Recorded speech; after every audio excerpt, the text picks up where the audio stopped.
Good afternoon, everyone, and welcome to race 5 of the FAI Sailplane Grand Prix Racing. Today in Saint-Auban. Good afternoon, Aude. I am Antoine Ave, and we are with Aude Untersee.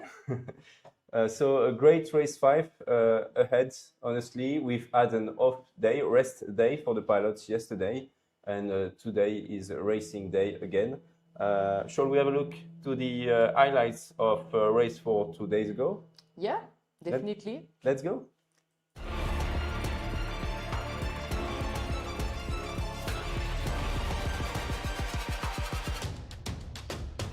Welcome to day 4 of the Sailplane Grand Prix here in Saint-Auban. The weather is a bit tricky today, but I'm sure they will manage to do a very good race. Race 4 start and first leg have been straightforward. All pilots quite close to each other. A big split occurred around the first turn point, Col de Cabre, with plenty of options. Some pilots starting to struggle to gain altitude in the area. Going towards turn point to Columbus, it became even more obvious for the pilots that today could be a decisive day in the SGP final. You can lose it all. Two main options, but different routes emerged. Some would prefer to use the ridges, flying between 1,200 meters and 1,600 meters. Others taking their time to climb in weak lifts, trying to stay high, reaching from time to time 2,200 meters. Didier House decided to take the lead on the low ridges near Montmort, but unfortunately had to outland. Mario escaped low through Seo's ridges and jumped over the Gap Valley. Stefan Langer and Stefan Guttler tried to climb on the Pic de Bure, but couldn't reach the summit. It was a clever move that inspired other pilots like Christophe Abadi, Peter Millenard and Maximilien Seyss to get as much energy as they could before trying to glide towards turn point 2. The group of pilots who turned Columbus turn point 2 very low with Kevin Ford, Mario Kissling and Alberto Cironi fighted for a long time close to Gap. Only Kevin managed to get out onto the good side of Malop Ridge. Mario and Alberto couldn't cross the ridge and had to use the engine to fly back to Saint-Auban. Further south, Stefan Langer was pushing very low on the ridges close to La Motte du Quai airfield. He ended up on the Hungry Rock next to Sisteron airfield, joined by Kevin Ford, where they made an amazing recovery from less than 1,000 meters. The major move occurred before turn point 3 La Motte du Quai, where Christophe, Peter, David, Adrian and Stefan took some time to climb at almost 2,100 meters altitude, securing height to safely cross the Col de Jouer. Then they used the well-aligned ridges of Auton Big for a smooth way back home. It was a very long final glide for the pilots, and after turning Cusson, it was even more tight between Tulima, Christophe Abadi and Mike Peter Millenard. At the end, Christophe won the day, followed by Peter and David Bauder from Germany, completing the podium. Race 4 was definitely selective, full of twists and turns, and impressive recoveries. Congratulations to all the pilots for their competitive spirit.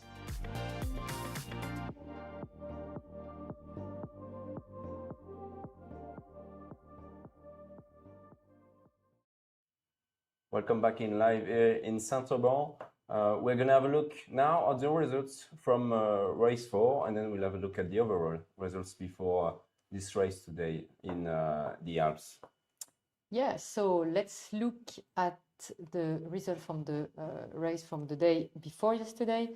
It was quite a tricky task, as you've seen in the highlights, and some plane pilots made it really well, with the win of Christophe Abadi, who is a pilot from Paris area, so he's used to the plane more than the mountains, but he managed a really nice race. And he's followed very closely by Peter Millenard, also a plane area, Dutch pilot, who is doing quite well, very steady since the beginning of the Grand Prix. And just on the third place, we have the German pilot David Bauder, who has done also a really good race since the beginning. So it has changed quite a lot, the overall results. And yeah, we may have a look at them right now, Antoine. Yes, so we have Peter Millenard from the Netherlands, Mike, very consistent for the week so far with 22 points, leading the championship. Then Christophe Abadi with 2 daily wins got 20 points. Maximilian Seyss from France as well got 19 points, so really close behind on the podium. We got Stefan Langer from Germany, 15 points. David Bauder, 14 points. Stanislaw Biela from Poland with 13 points. Eric Borman, very good pilot from the Netherlands as well, 13 points. And all of them can win the Sailplane Grand Prix. That's what we think here in the commentary area. Then we have Kevin Four on top 8 with 12 points. Konrad Arter and Mario Kisling ending the top 10 with 10 points. So that's pretty good results. Only 3 pilots cannot win the SGP anymore. Those are Klaus Kambach, Tel Schmetzer and Robin Clark. But otherwise, everyone can still mathematically win. Let's say we have a great race today, and then tomorrow again, the weather is going to be amazing. So, Aude, what's the weather like today for race 5? So the weather improved a lot as we are in between 2 frontal systems. As you can see, the sky is really blue. We are now in a fresh and very good air mass. So the visibility is just perfect, and the sun hits the ground, and we have already thermal activity developing around Saint-Auban. You can see very nice cumulus clouds forming to the east, where the pilots are currently flying. And if we look to the west towards Lure, we see also very nice cumulus area developing. Clouds, yeah. So the weather is good. The cloud base may not be that high, but with the west wind, the ridges should work very well. So they are going to play using ridge effects, thermals, and I think it's going to be really interesting with accelerating phases during the flight. Are some serious clouds coming along the way this afternoon? Yeah, that's a good point. The weather will evolve across the day with a weak cold front approaching from the west, and it will mostly affect us with cloud cover coming around 4 to 5 p.m. The risk of shower is very low, but we cannot totally rule out that there is a shower developing in the area. All right. And for the wind, so I've heard it was between 20 to 35 kilometers per hour during the day, coming from the west, and then increasing with a nice gradient in the air, up to 50 kilometers per hour at 3,000 feet. Is that what the pilots can expect today? Yeah. Increasing wind in altitude. It's not going to be strong enough to hinder thermal activity, so it's just a perfect dosage, so the perfect dose of wind. Mix of wind and... Exactly, mix of wind and thermal, yeah. Okay, great. So as you can see, there's still takeoff ongoing right now. You can see it on the webcam now at Saint-Auban. We expect the start to be at around 13:10 at least, so in about 30 minutes from now for race 5. Shall we have a look at the task of the day now? Yeah, sure. So the task of the day is much longer than the previous race. It's a 300 kilometers race in between the west of Durance Valley and the east ridges. So it's going to be quite interesting because they will have to adapt to different terrain, to different weather conditions, with some traps to avoid. So yes, they start from close to Saint-Auban, east of Saint-Auban, the Colette mountain, which is a small hill on the east of Saint-Auban. And they will first head to the northwest to turn point 1 Serie airfield. And this first leg can offers many different options, right? It's going to be not as fast as the last legs, but it's going to be very interesting because there's going to be several options here, and we'll see if the pilots are following the same option or if they are splitting on the first one. Because then after turn point 1 Serie, we expect the race to accelerate quite a lot towards the east and toward the higher mountains. Yeah, so it's going to be a fast race and a very interesting race for the pilots. After Serie, we are going towards another airfield, which is La Motte du Caire. We've flown there already on the last race, on race 4. Very well known in the area, with a few hills and mountains close to the airfield to find some good lift here. Then we're going towards Egin, Pont d'Egin, which is very close to Sainte Croix Lake. Actually, there's a small bridge there, and the pilots need to cross this bridge. Basically, that's the turn point there. Is there any key point on this third leg? Yes, you will see that there's a nice ridge called Serre de Mondonnier, which leads towards Egin, but it's 10 kilometers away approximately. So when they leave this ridge, they need to fly out and back, and it makes 20 kilometers to do the in and back. So it's not easy for the pilot. They will need to anticipate this point, obviously, near Sainte Croix. And then they will go towards Morgonnet, which is the small hill just in front of Morgon Mountain on the Lake of Sainte Croix, Serponçon, sorry. So we go from Lake of Sainte Croix to Lake of Serponçon through the parcours ridges, a very well-known parcours here, close to Seine-les-Alpes, and then towards Morgon. And the Valley of Saint-Crépin is further north here. And on this leg, they could really be faster because with the west wind, the ridge are pretty well orientated in this area. So they will maybe use this ridge effect to fly faster and stay on the ridge. And yeah, they have the same, almost the same leg back to the south. So Exactly. they can really use the same areas, same ridges effects. So coming from Egin to Morgonnet, they will still need to climb a little bit because the mountains are getting higher and higher. So you will need to slow down or to stop somewhere to get as high as you can, or at least at the ridge altitude. And then going back from Morgonnet to Ben, which is 20 kilometers away from Egin, you will have to, they will be able, to fly faster because they are going down again.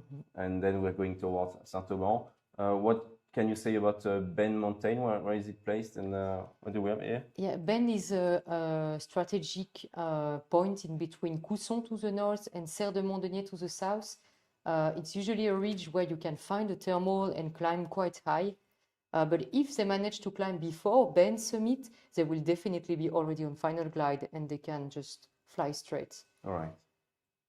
So that's good. And then after Ben, they go towards the Saint-Auban Valley through Malinget, which is going to be the reporting point. And the finish line is on a 270 degrees axis, more or less, today. And so they will have to cross the finish line just above the Saint-Auban hangars and the South building. So actually right in front of us, we have the arrivals today. It will be quite nice because we are facing east here in the building. That's our view actually right now. So it's pretty nice. You can see that the weather is developing well as well. The cumuluses are starting to grow.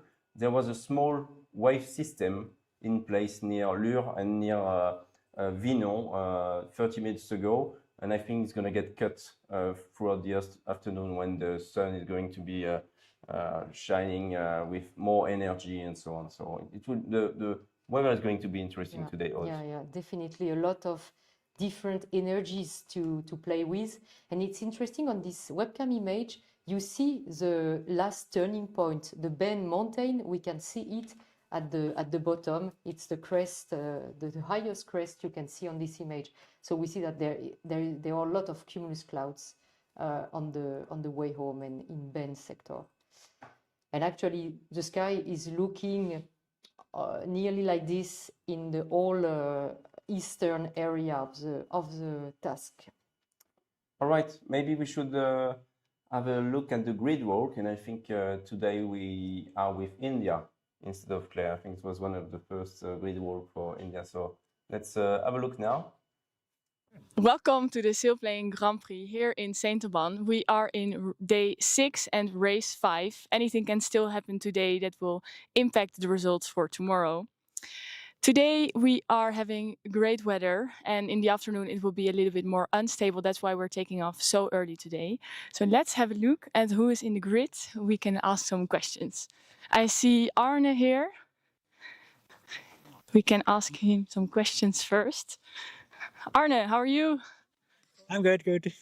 How does it feel to fly the finals here in Saint-Auban? It's a bit overwhelming. There's so many good pilots that it's very hard to do well. But you're doing quite well too.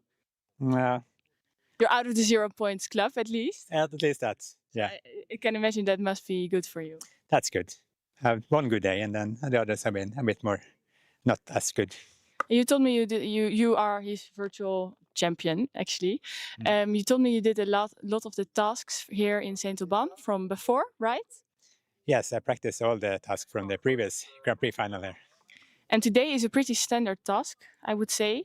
Do you recognize any key points that will maybe impact your flight? I think it's important to get the first to the parkour, because once you get there, it will be fast. And can you explain to us quickly, to our viewers at home, what is the parkour? The parkour is a line of ridges that goes from fairly far south, where we have the second turn point, and all the way up north. And we can follow that, and we go back on for the last turn point, also on the same ridge back south. I hope you get first there today. Good luck, thanks. Yeah, the parkour is a really nice area where they fly super fast. And we have some GoPro image that you will see hopefully soon too. I see Max here, very high in the ranking. Max, do you have time for a few questions? Yeah, sure. Quick question. Okay. Quick is good. So you're overall third right now in the ranking, Yeah. behind Peter. Yes. What is your strategy for today? The thing is with Grand Prix, and considering there's 2 days left and there's only, I think, 1 point behind Christoph and 3 behind Peter. With the Grand Prix rules, you can't really make any big tactics. You know, you have to beat them. You can't just afford to stay with them or something like you would maybe try to do in a normal competition. So really no tactic. Just flying. Just trying to fly better than them and trying to make a difference at some point during the race. So, Are you planning to try to stay with them, 1 and 2, or? not necessarily, no. No, I think they've been flying very smart for the last few days, but in the tricky weathers, I think some of us made some quite big mistakes. Today possibly will be a bit more classic, so I think there'll be plenty of opportunities to do a bit differently and hopefully a bit better than them. So, Where are you going to do it differently? I'm not going to tell you. Oh. Thanks, Max. You're Good luck welcome. today. The commentators will watch the live show and see where Max will maybe do it differently. I see Stefan here. Stefan, do you have time for a quick question before the race? So you're overall 4th place now, 7 points behind Peter. Is this a good race for you to catch up? Yeah, of course it could be better, but on the other hand, it's also nice to fight for some points, to just fly and try. And do you think this specific task will allow you to? At least I somehow prepared the task for today and know where the points are, where I need to be high and where we can fly on the ridge. So I'm well prepared. And at the end, I don't know. Max didn't want to tell us his strategy, where he's going to try to attack, but maybe can you share something? Let's see. I think the biggest difference will be the first sector or the first segment, where to fly and so on. At the end, I think we won't fly all together, so it will be super hard with the tactics and so on. And then later on, we will all try to fly on the ridge and have a nice, fast race. Yeah, on the parkour. Yeah. So you have a very big following. Does it stimulate you to do your very best? How does it impact you during the race? At the end, I think the followers, they like to see what I do, but of course it's a little bit better to be good. At the end, it's about the journey. Also, perhaps if I do some flights which are not so good, I can also share that, and they just want to see something and like the journey. Yeah, and you make really nice videos during the race. Thank you. Thank you very much. So if you haven't checked it yet, go to Stefan's YouTube account. I think he filmed the first race and he's filming every day, so he might post more later. Konrad is not here. Let's see. I see Kevin, another local. Let's ask him some questions. I like this music. Kevin, you have time for a quick question? Yeah, sure. So, Kevin, are you planning to attack today or fly conservative? No, we will try to attack, but just after the first point, because we will have a few key points on the second leg. because we have just on the back the Traînant and the Joueur mountain, and we will have to be there quite high to go after to the southeast, and then after that I think we will try to attack because we have some west wind and we will probably push on the mountains. Because the day you won, you attacked really well. Yeah, I had some luck, and so sometimes you try and it did work, sometimes it didn't work. So we'll see today, but I will try to push. And for your local knowledge, what will be the part where you say, okay, now I'm going on final glide? I think after turning the Morgonnet point on the Serpenson Lake, I think if we are quite high to connect to Dormius, so to the northern part of the parcours, yeah, we will be on final glide and be able to win. And you say we. Are you planning to stay with the rest? No, I say we because I think we will fly on gaggle today. I think it will be difficult to make some big difference, and so it will be on few seconds, I think. Okay, we're gonna watch you. And don't forget to turn on the GoPro today, or you didn't take it. Ah, yeah, She's here. amazing. I'm just waiting for the SD card, and after I will put on the canopy. Good luck today. Yeah, thank you. Bye bye. So this was the grid walk of today, and we're going back to the live show. Good luck. Welcome back in Saint-Auban, and I'm now joined by Brian Spreckley, director of the Sailplane Grand Prix. How are you, Brian? I'm good, and looking forward to a great race this afternoon. We have very interesting comments there on the grid walk. Exactly. And I think India managed to tease out some information there, these guys, because certainly Max looked just a little bit nervous. Yes. About today. You could feel it definitely on the video. He doesn't normally look nervous, Max. He doesn't normally get tense, but you could see that either he wasn't giving anything away and he got a plan, or he was just expecting it to unfold during the course of the day. I do agree. Yeah. And what about Kevin? Well, Kevin, he knows that he can still win the SGP, but that it's going to be much harder. So I think he has much less pressure than what Max is facing right now. So yeah, I think Kevin can be attacking today. Yeah, he's used that word. He used that phrase to attack. You know, it's like the Tour de France guys here. He's making an attack. But it's not normal in gliding contest, in gliding racing, that you have an opportunity to attack your other competitors. Yeah, and in this sort of racing, there is an opportunity, and I think it's quite an interesting concept that you try to get into a position where you can push right to the front towards the end in a way that they can't catch you again. And I think this race is potential for that. There is potential for that on this race. And we can see the weather on the video, on the webcam now from the airfield. The start is delayed till 13:20. And it's been delayed because they're not getting high enough, I think. I have not been able to check this yet, but I think we are probably going to have a look later on at the altitude of the pilots on the 3D or 2D view, because indeed we are waiting for the start line to be opened by contest director Benjamin Aigley here in Saint-Auban. Just a quick look on the start line, because we would like to talk quickly about L'Occitane en Provence, here, one of the sponsors of the event. It's a very well-known brand in France that makes hand creams or body creams and so on, or oils. So that's L'Occitane, and I think they will be there tomorrow as well. There will be a lot of people and a lot of officials tomorrow in Saint-Auban for the closing ceremony and for the last day of the competition. So we have a great atmosphere here in Saint-Auban. There are already people doing some VIP flights today for the politics and so on. So we are very happy with the weather, the race, and what's going on in Saint-Auban today. Yeah, you'll have to excuse us if we're waffling on a little bit, because the starter has been delayed. It's been delayed because it's taking longer for most of the competitors to get a good altitude. Yes. They're a little bit slow climbing up. And with this racing format, we don't want to open the start open the start line until everybody is in a position where they can start.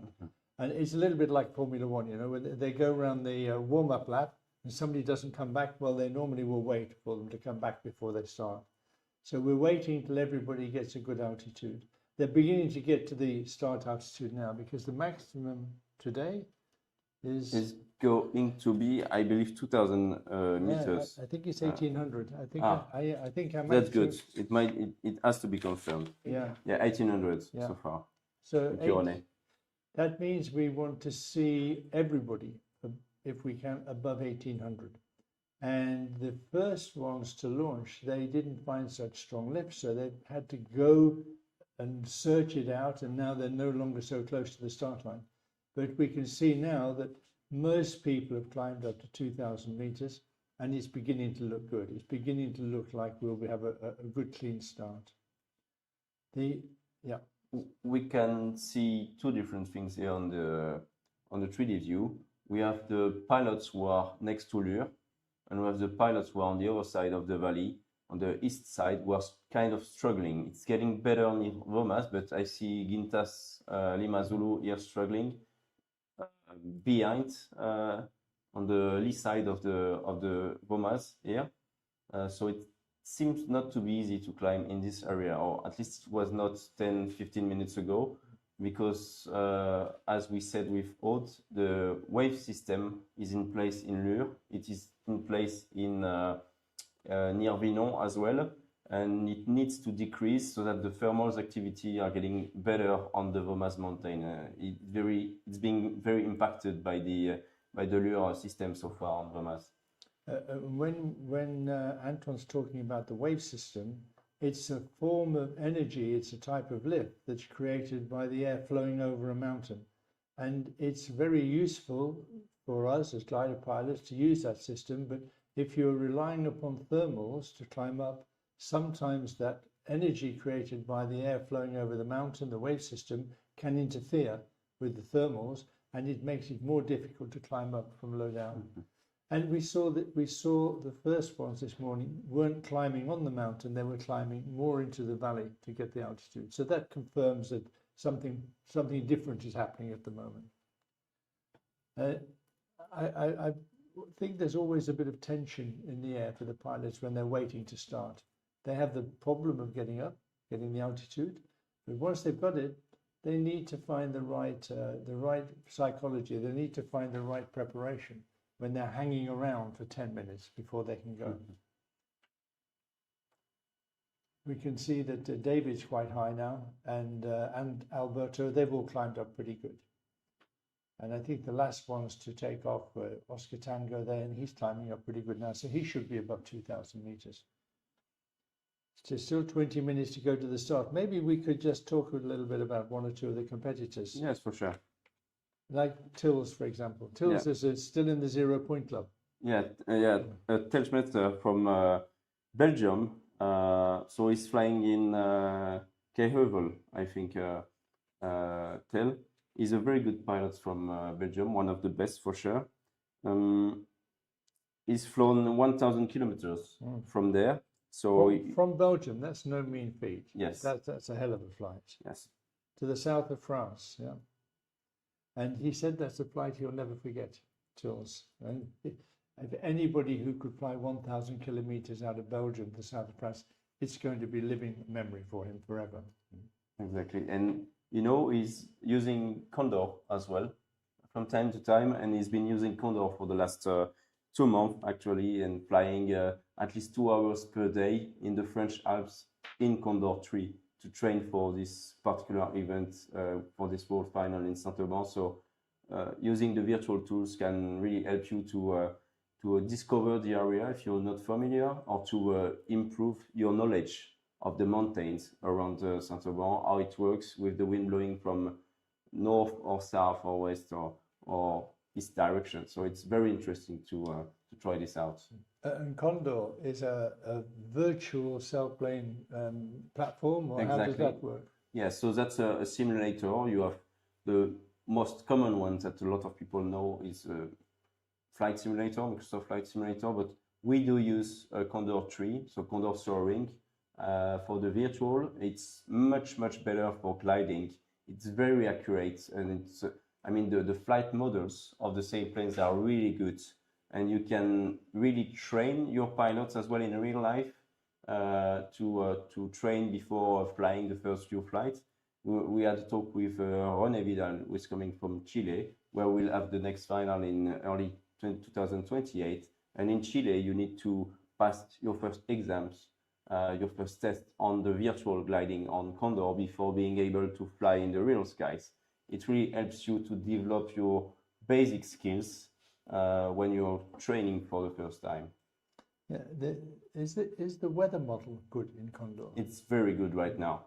Before we had Condor 2 and the weather was homogeneous. We could not change the weather throughout the flight, and now you can have separate weather zones and you can adapt the weather zones to have less consistency, less homogeneity, and you can have some wave systems at some point and some rain showers or thunderstorms somewhere else on the task. So it's really nice because now the virtual pilots, they need to adapt to the weather and to anticipate as best as they can the weather. So it's much more interesting and much closer to the real flights than before.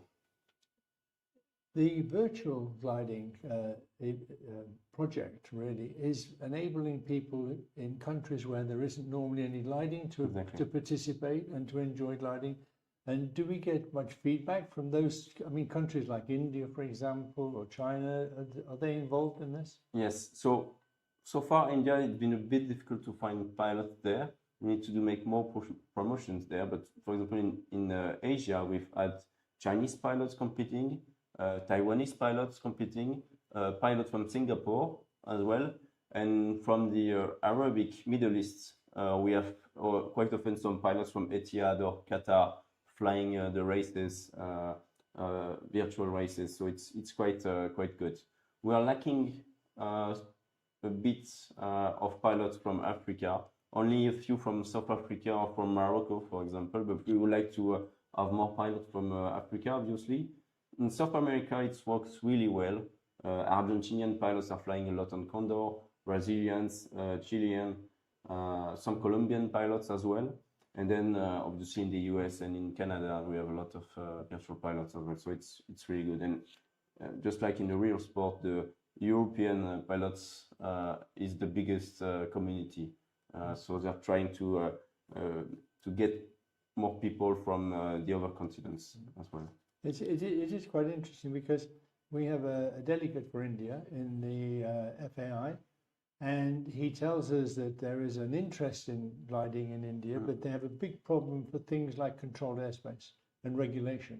That a country which doesn't have a culture of air sports, of people flying recreationally, it's very difficult to persuade the authorities that this is something you can do. Whereas in Europe, we're quite familiar with this, and yes. we have open regulation. Exactly, like there is no problem for anyone to come and fly or to try flying and so on. So it will evolve. I think it needs to change, but we need, as FAI representative, they need to move forward, come and say maybe we can try to do something, just a small meeting, and so that people can try out, politics can try out and make this change. Well, anything that helps us with persuading the politicians, the administrators, the civil aviation authorities that gliding is a really important sport in any culture, and all air sports are important, then that's more helpful to those countries, because we know a lot of pilots in those countries are very frustrated. And we're very lucky in Europe that we have a very liberal regime, and we have a very understanding authorities which are familiar with what we do in our sport. And that's one of the objectives of the Sailplane Grand Prix.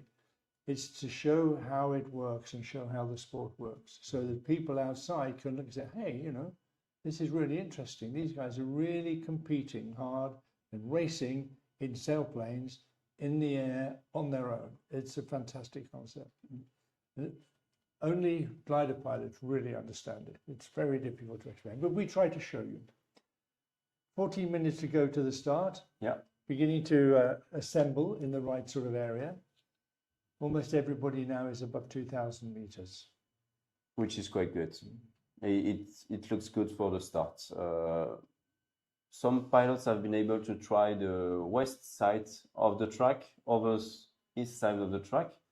From the grid walk, there was a very interesting sentence from Stefan Langer. He said that today, the first leg might be the most important leg because he expects the race to be quite fast after the first turn point. So what does Stefan mean by that? What can happen on the first leg, Brian? Well, what we see now are two groups and waiting to start, but they're not just staying high, they're thinking about their route out. They're preparing. And we can see that Mario and Stefan and this whole group of competitors have gone to the Lure, they've gone to the west, and they're working out, is this the best place to head for from the start? We see a completely different group, yeah, with Didier and Alberto and probably Max is there, I think. And they're thinking, yeah, maybe this is the right way. The problem is you can only try one side. There isn't enough time to try both sides. Both sides, exactly. Yeah. So you're busy trying to make your decision and deciding, am I going to go on the small hills to the left, or am I going to go on what's the normal route to the right? Tricky.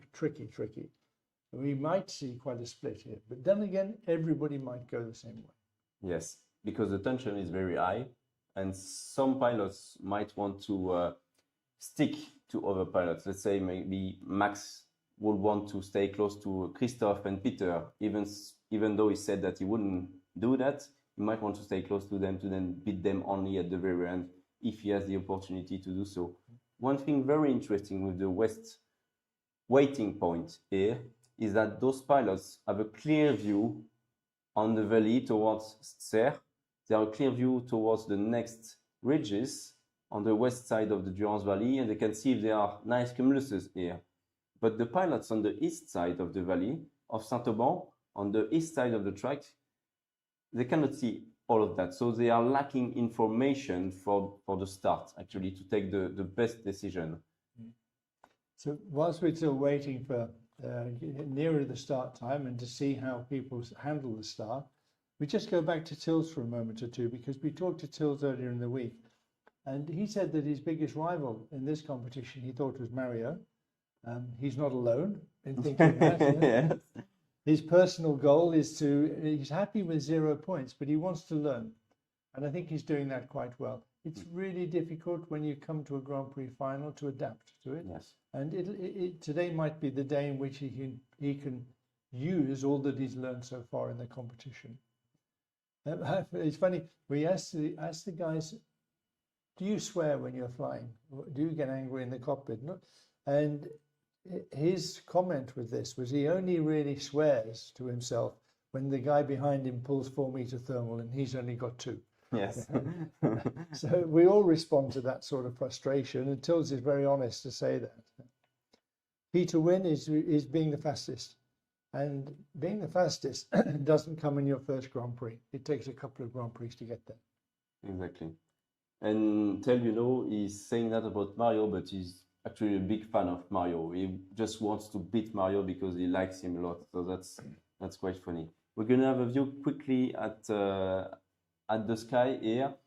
That's north of Chab Mountain, and you can see Serie, which is behind those mountains. We have Rocher de Beaumont on the left, Arambre in the middle, and then Saint-Genis on the right. So you can see the valley here. Quite a few cumuluses, but they are not well developed clouds because of the wind, probably, Brian. When you see cumulus like this, the cumulus is ragged. It doesn't have a clear base. It doesn't have a clear shape and a formation, and that usually means the thermals are ragged and are not well formed. But of course, it's early. There's a combination of things happening here. The wind is probably a little strong this early for forming good thermals. All right. But also the ground is still wet.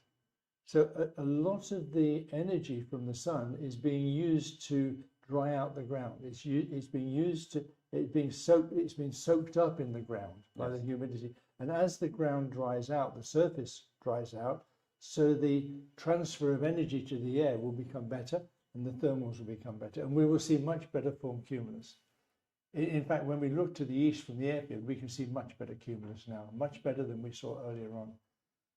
and everybody's getting to a good altitude. So I'm sure that the thermals are becoming well enough formed not to be an issue when the race starts. That's the view from Saint-Auban airfield now, facing northeast towards the start. You have Colette right in front of you, below the first few clouds here, and then Vomaz is to the left of your screen. So that's the start area. Some pilots are waiting below the cumulus clouds here on the east part of those mountains. So pretty good weather, even though, as we mentioned, those cumulus clouds are not well formed because of the humidity that we've had from yesterday and because of the wind as well. That is kind of destroying those thermals with the nice wave activity around Saint-Auban. So we're going to have a look at the tactics now for the start. Look over the start line, and we will see a slight problem for the group out to the west. They've got further to fly to come back to the start line, but they have plenty of altitude. Mm-hmm. In 5 minutes before the start line is open, there is no more circling or turning to the right in the zone behind the start line. But actually, they don't need to be behind the start line until 1 minute, before the start. Yeah. So they can wait. They can wait further to the north and to the west, and then get as much altitude as possible, and then drift back into the start. Oscar Tango seems to be struggling a little bit. Conrad, he's not got the altitude. I'm not sure what's happening to Conrad, but he's had the opportunity. I'm sure he was higher a few moments ago. And he needs to climb up to be in a good position to start. Maybe he's coming back to the cumulus that we can see now, which are on the escarpment, on the plateau, because the start point is right on the edge of the plateau. Exactly. That's the view now towards the plateau the one Prix beyond Michel. Prix Michel. Prix Michel. So the hills immediately to the southeast of the airfield, that's Lemmy. Yeah, that's Lemmy, exactly. And the start point is right on the top of that, well, just behind that point. We have Colette, and it's just before Colette, so it's actually it's just on the right road, here yeah, it's on instead the of road. here. But we have the reporting point very close to that point for later in the race. So Conrad looks like he's coming back for some reason. Conrad looks like he's looking for another cumulus here. Well, he's coming down quite quickly. Oh no, maybe he's come down back to the cumulus, which we can now see on the entrance to the Dean Valley. Yes. So let's go over the top again and look where everybody else has got to, because it's getting quite close to the time now. We've got 5 minutes to go. They've got 300 meters above, well, more now. They've got nearly 500 meters above maximum star height. This is lots and lots of spare time. And the guys off to the left, they don't have quite so much loiter time. They've only got about 300 meters. So they're going to have to be a bit more careful coming back. 300 meters, they need, well, 3 to 4 minutes without any energy, without any lift. So we'll see them beginning to drift back now to come back behind the start line. Lima Bravo, he's got plenty of altitude. That's Kevin. And he doesn't need to worry too much. He'll be able to just wait there until he positions himself. What are we looking for at the start? We are looking for the right position to take it to start. Actually, they might already decide now, before the start, if they are going to the west or to the east. 5 minutes before the start. So we will see, maybe we'll have a group going on the left side of the track and another one on the right side of the start line right from the beginning. That's a big possibility, I believe. I'm today, second to last day. Yeah. I think we should watch out today for the start position is going to be important. And some people are going to deliberately hang back at the start. They're going to use their altitude to wait and watch and start half a kilometer, 1 kilometer behind the leaders, and they can see where the split is. They can see where people go. So all the guys who are undecided may well be holding back. It's the attack principle again. Yeah? I don't want to be at the front at the beginning. I want to be at the front at the end. That's what matters. We will see if Maximilian says as a tactic in the end for the start. Yeah, and we'll see with Kevin as well. Will Kevin, he's got plenty of altitude. He can afford to sit back and wait. If I were one of the competitors, one of the pilots who was not so experienced here on a day like this, I think I would want to do that. I don't think I'd want to be the guy making the decision as to which way we should go. Because you leave, you set off down track, and when you give your first thermal turn, you're on your own. Everybody else went the other way.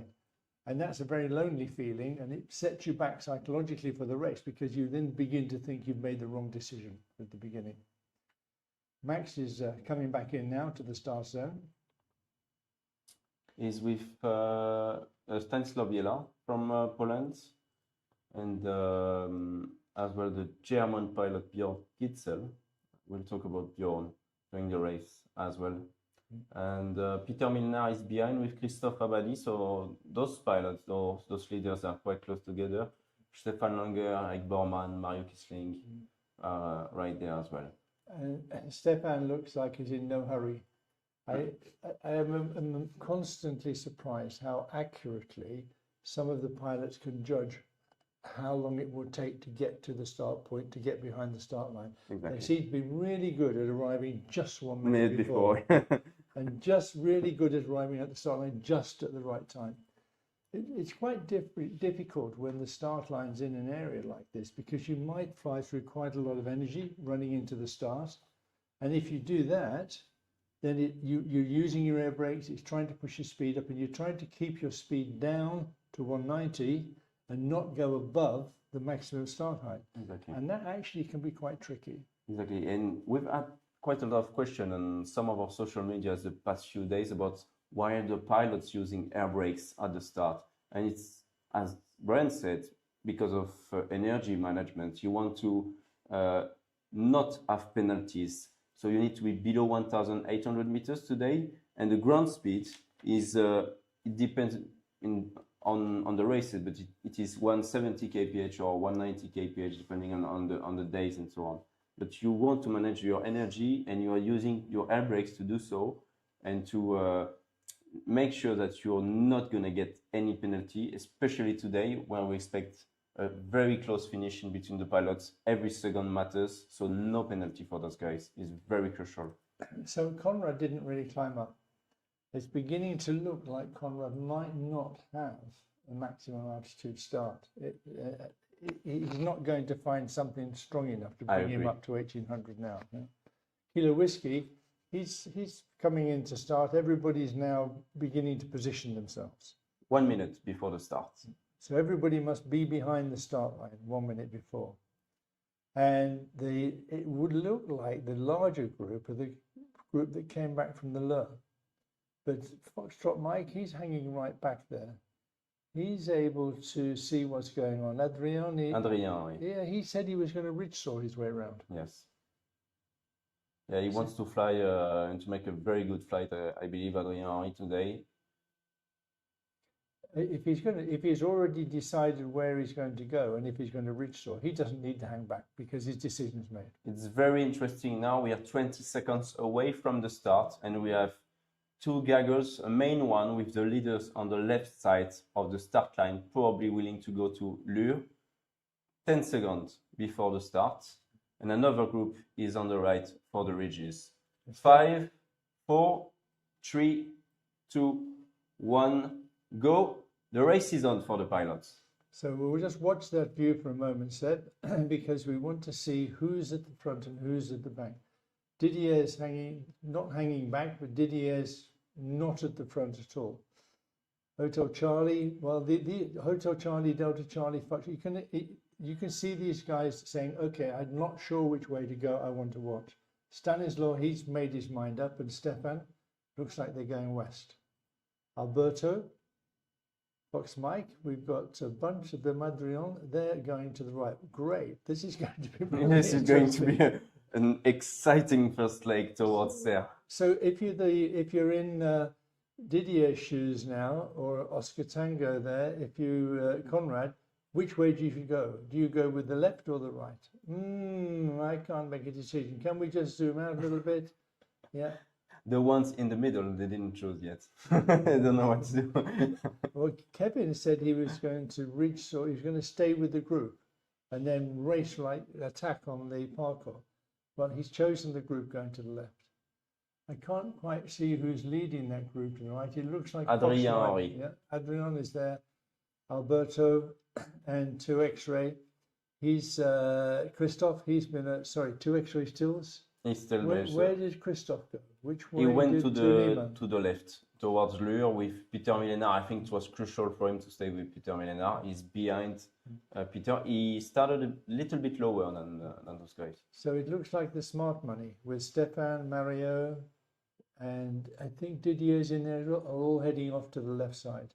They're And heading. Max is with them as well. And their first climb is back on the Lure. They will head back onto the Lure to get their first climb. And when they get there, we expect them to climb right up so they can come up high above the smaller mountains on the western side of the Durance Valley. So the wind is blowing from the west. So we expect Vomas to work now. When we look outside now, the weather system is better. The thermals are here on Vomas right now. Thank you for the camera. That's live from Saint-Auban now. That's the ridge where Adrien is leading now with Tel and Gintas. So pretty good ridge, Brian. It is, and it's a good run. The first part of the eastern side of the valley is probably the best side. So I would expect to see the group that's taken the eastern run to pull ahead a little bit, but then that to change. Because when they get further along this first leg to the first turning point, they have a much longer glide without any lift. And then we will find out which was the right choice. But certainly there is the Foxtrot Mike here, which is Adrien. He's got a plan. He's not waiting. He's not hanging around. He's got a plan. He's a man with a plan, and he's going to see if he can make it work. So that's very interesting because when we prepared the tasks today, we said that there would be a slit at Vomas. At Vomas, either you go right and you continue on Vomas north towards Auton Col de Jouer, or you try to stay more on the track, going towards Sisteron straight ahead because there are a few mountains here, and you try to use Gache and Traîneau around. Well, the classic route there is for Gintas and Delta Charlie, David. They are going off to the right and following the classic route, but they're going to be pulled. They're going to be pulled back by certainly a cumulus forming over the Gache, and Adrien will go straight for that cumulus. No, it's Kevin will go straight for that cumulus. Which way did Adrien go? No, Fox Mike is Adrien. Adrien, yeah. Yeah. So that's right. So we'll see. Will he run? Will he run it, or will he stop and climb up here? This first part of the race now is very interesting because 1500 meters they are kind of attacking. It's a big option already when you start only at 1800 meters, when you have 2300 meters of ceiling. So they're taking already a big risk straight from the beginning of the race. But they have just come back from there. They've been there climbing, so they know pretty well how it's working. And it's 5. There are 5 independently, and 15 have gone the other way. So if you work on a statistical analysis, you say that the smart money's gone to the left. If we can have a look down on them and say, well, are we? They're all higher, but are we climbing now? I think they were beginning to climb over there, and the climb looks like quite a good one. They'll be running along the front of the Lure through the Jabron Valley. Exactly, that's the Jabron Valley. So the west is blowing from the west. The wind is blowing from the west, not from northwest today. So you have Corne de Lure, and yeah, the cumuluses are just west of Corne de Lure. So it's exactly on this side of the mountain where they can expect something actually. So it's pretty good. So their expectation is to find a climb here because they cross the Jabron Valley and then it becomes more confusing, and there's no clear ridge to run. Exactly. And it's going to be jumping from one hotspot to another to find the climb. Yes. And 1700, that's not a bad altitude to move on. We saw a couple of days ago people were going on much lower than that. But of course, that was towards the end of the race. Now we're at the beginning. Tulima is coming up behind there. Christophe, he's not going out in front. He's probably got a tactic for today. Yes, I'm looking forward to see him. Seems like he's flying behind Peter Milena so far. Looking forward if he maintains this position. Yeah, Kilo Whiskey. We usually see Kilo Whiskey at the front at the beginning. And today we're seeing him quite a way behind. And maybe Didier's just decided that it didn't work for him on the last 3 days to be the one that pushed out in front. Maybe he should now just throttle back a little bit at the beginning, take it a bit easier, and then use his tremendous experience and skills to try to pull ahead towards the end. The Eastern group are climbing. We have, who do we have here? We have Tils and Adrien and Alberto and David. Yes. Yeah, that's interesting. They've got their climb. It's not a bad climb. Climbing at 2.5 meters a second. And they're coming up quite quickly to a good altitude. This will take them all the way on towards, or over the Gash and up towards Malou, which is their target. Exactly. It looks like a good climb, honestly. They are more on track than the 15 pilots on the west side of the Durance Valley here. So I like the option. Then they will have to go north again to Hongrie and then jump on Crête de Sel. And it might be fast on Crête de Sel afterwards.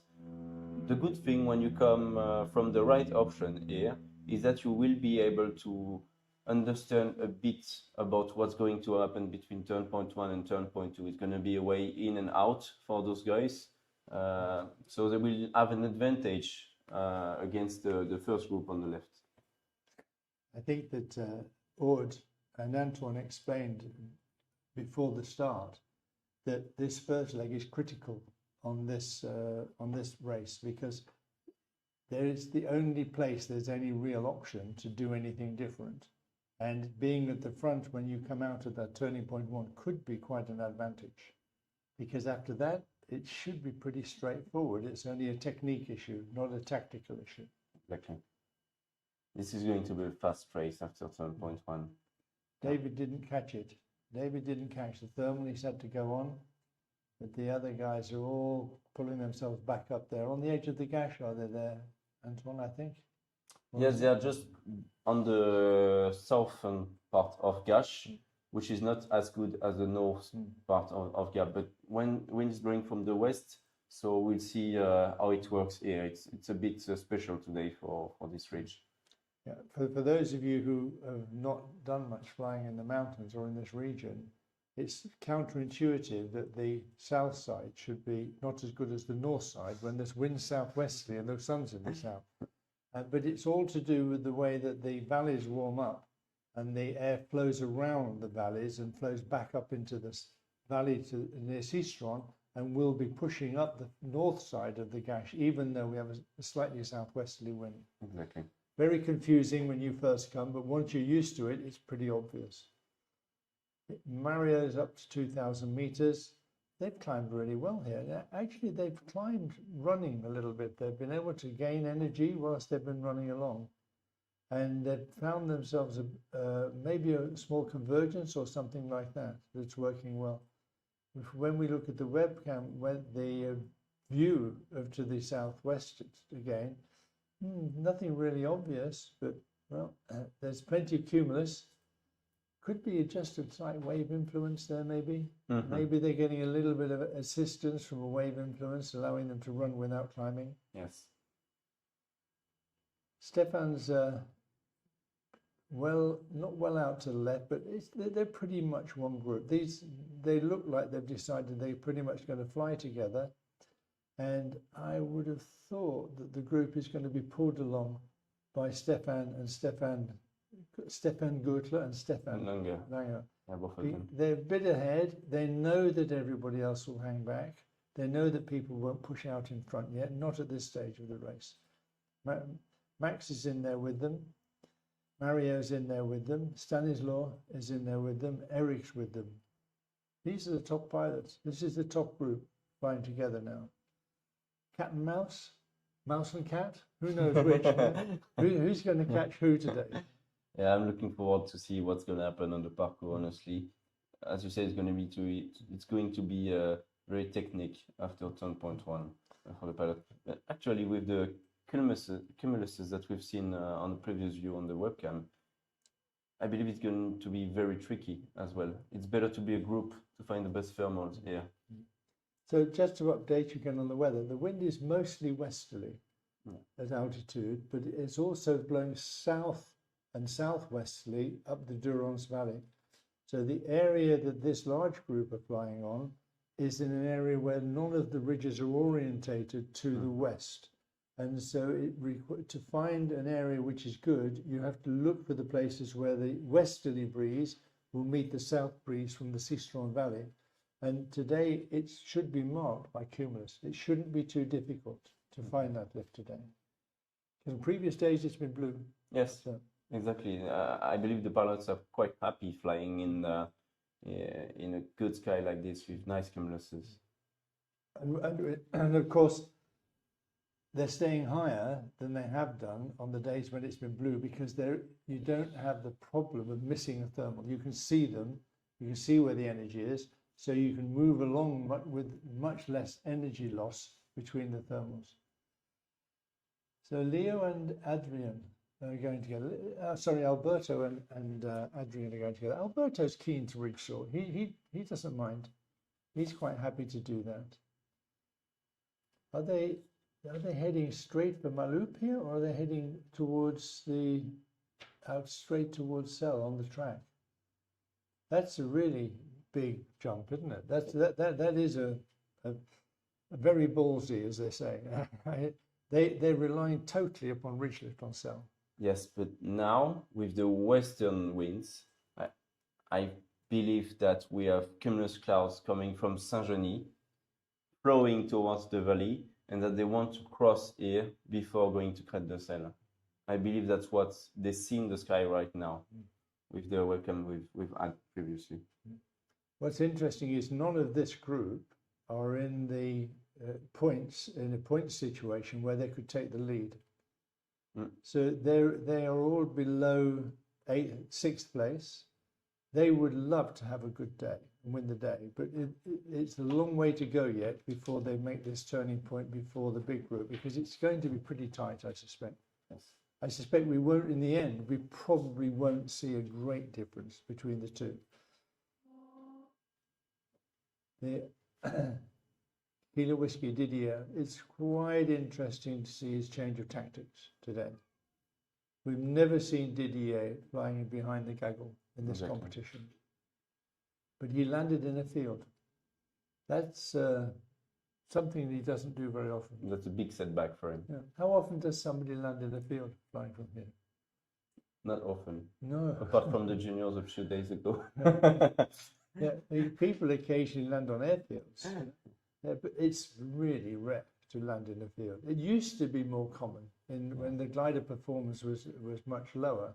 But with modern gliders, it's not very often people land in a field. It's nearly always possible to make an airfield when you've decided that you are probably aren't going to climb again.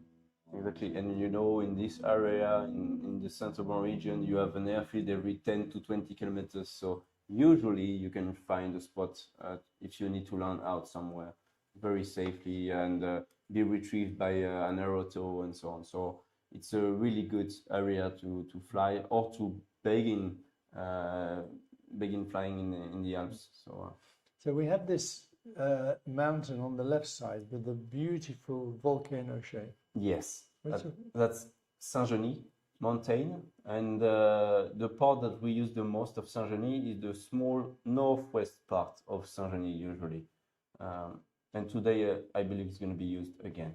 We've had a try with Fox, Mike, and Leo here, and it seemed to be a good thermal. So we'll keep watching them and have a look. But it looks to me as if, having got really good climbs in the valley, well away from the mountains, it's a different sort of race day. It's not a race day, but it may well be that there's still some influence from the way, which creates hotspots. It creates areas where the thermals will become enhanced, and it'll be marked by a good cumulus. And they've seen this cumulus, and they've run for it, and they're climbing at 2 meters a second. But looking to the Western group, he said, we'll see that India and Conrad have decided to make a break in another way. They've gone for Saint-Genis. And India and Stefan and Stefan are going to fly together. India's 10th place now. He needs to do really well today. He can win the competition, but only if he does really well today. So he won't be very interested in hanging around at the back. Exactly. He needs to do a very good flight today. He needs to win to be back at the top, Mario. Yeah, and he's with, looks like Stefan is a bit unsure. He's going down the middle. But Mario and Conrad are heading straight onto Saint-Genis, western side. Good place to be. Mm-hmm. They should be okay there. Yes. So that's the place we were talking about a few seconds ago. The northwest of Saint-Genis mountain here is very steep, and you get a lot of energy coming from the Buech Valley from Serie here. So it's a really good spot for the pilots. Usually you have a good lead from the ridge plus a thermal here, so I expect them to climb if they find something in the area. It's still quite a risk to go off, because if their timing is wrong, if it doesn't quite work out for them here, they're going to have to go back to the west again. Yes. Or they could make the turning point, but they'd be really low. No, I mean they could have go on the northwest here, continue on the ridge, and then turns toward Sailplane. But if the wind is pushing and blowing very heavily from the west, then going east of Sailplane might be a little bit tricky. Well, Lot of it looks like they're all going on. They're going to come back together again. And do you know the aerodrome at Seilles with a turning point? Just to the south of it are two very nice ridges. Exactly. And if you fly out of Seilles, which is Klaus-Ullmann's strip, then you launch onto those ridges quite often, and you can climb up very quickly there. And everybody will know that. All of these guys will know that, and they'll be able to push onto that bridge, give them enough height to go back to Crit de Seilles. Mm-hmm. And now they have a much more low-level race on their hands, because from then on it's much more ridge running. They've got the climb. So there is a nice cumulus in here. Yeah. That's why they didn't go to Saint-Genis on the right. They knew there was something. Yeah. And again, the cumulus is formed well away from the mountains. Mm-hmm. We can still see here in Saint-Auban, we have nice cumulus forming everywhere. There's a risk of overdevelopment later today, a risk of cirrus coming over, and an overdevelopment on the hills with potentially some rain, but not in this area. This area should be okay. Really good climb now. India's got a really good climb. 3 Victors coming in to join them. This is a big pack, Brian. Yeah. Everybody's seen it, and they all want some of it. And Christophe Abadi is there as well. Mike Mack, the leader, Peter Milena is joining. Kevin Ford just behind. And we have Hotel Charlie as well. And did we see Kilo Whiskey arriving here? No, he's behind. Yeah, Kilo Whiskey's not there yet. Is he going to come here? Yes, he is. Oh, yeah. They're all coming in here. He's also quite a bit lower now. Exactly, less than 1,600 meters. Every race day so far in this world final, there has been big changes at some point, and the guys who find themselves behind by 200 or 300 meters have been able to leapfrog. It's difficult to see where that can happen on this race. It's difficult to see where you can pull that back. Exactly, Brian. And we're focused on this nice gaggle here. They seem to be flying very safely in that thermal, well spaced here. And Charlie Tango and Yankee 4 are at the top. Stefan Langer is there as well. He needs to get a very good day, Stefan, with only 15 points in at the overall overall ranking. And it's a 7 points gap to the leader, Peter Milena. So very important day for him today.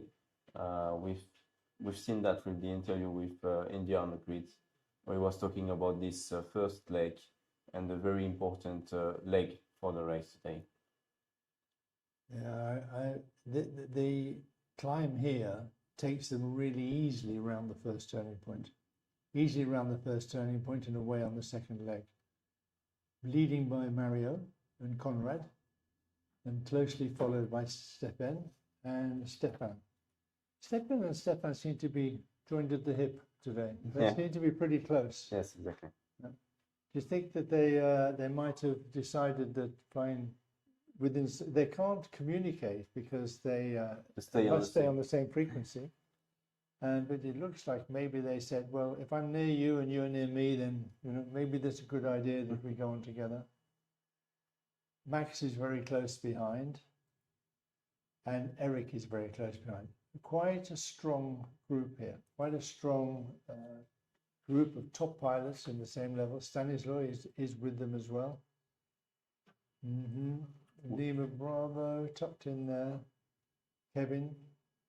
Yes, we just don't have Delta Charlie here, who is on 5th place in the overall with 14 points and is only on the 20th position so far. He's really behind the main pack, so he's dropping behind David. And Tulima? Tulima was behind this pack, but we can't see him on that view. It's too far away. Yeah, Tulima is... Here we go, yeah. So we have Mario Kisling was turned point 1 Serie Aero, followed by Charlie Tango, Conrad Arthur, Yankee 4, Stefan. Exactly, Stefan and Stefan, and Eric Borgman, Maximilien Seyss, Stanislaw Biela neck to neck with Christophe Abadi here on the inside. And we are going towards turn point 2, which is La Motte du Caire airfield. So they're going to cross the path of Gintas. And what happened to the guys crossing from the eastern route? How far have they got to run from the turning point? We have a look where they are, please, Seb, and see where they... So Adrien Henry is 6 kilometers behind, 6 kilometers away from the turn point 1 with Mike Alpha and Leo. So now we know which was the best route. Exactly. There's absolutely no doubt about it, that the west route, which is what we pretty much predicted, but you never know. You never know quite how it's going to pan out at the beginning. It turned out to be more of a thermal leg than a ridge running leg. Exactly. So, and the wind and the wave system affected very much this first leg, actually.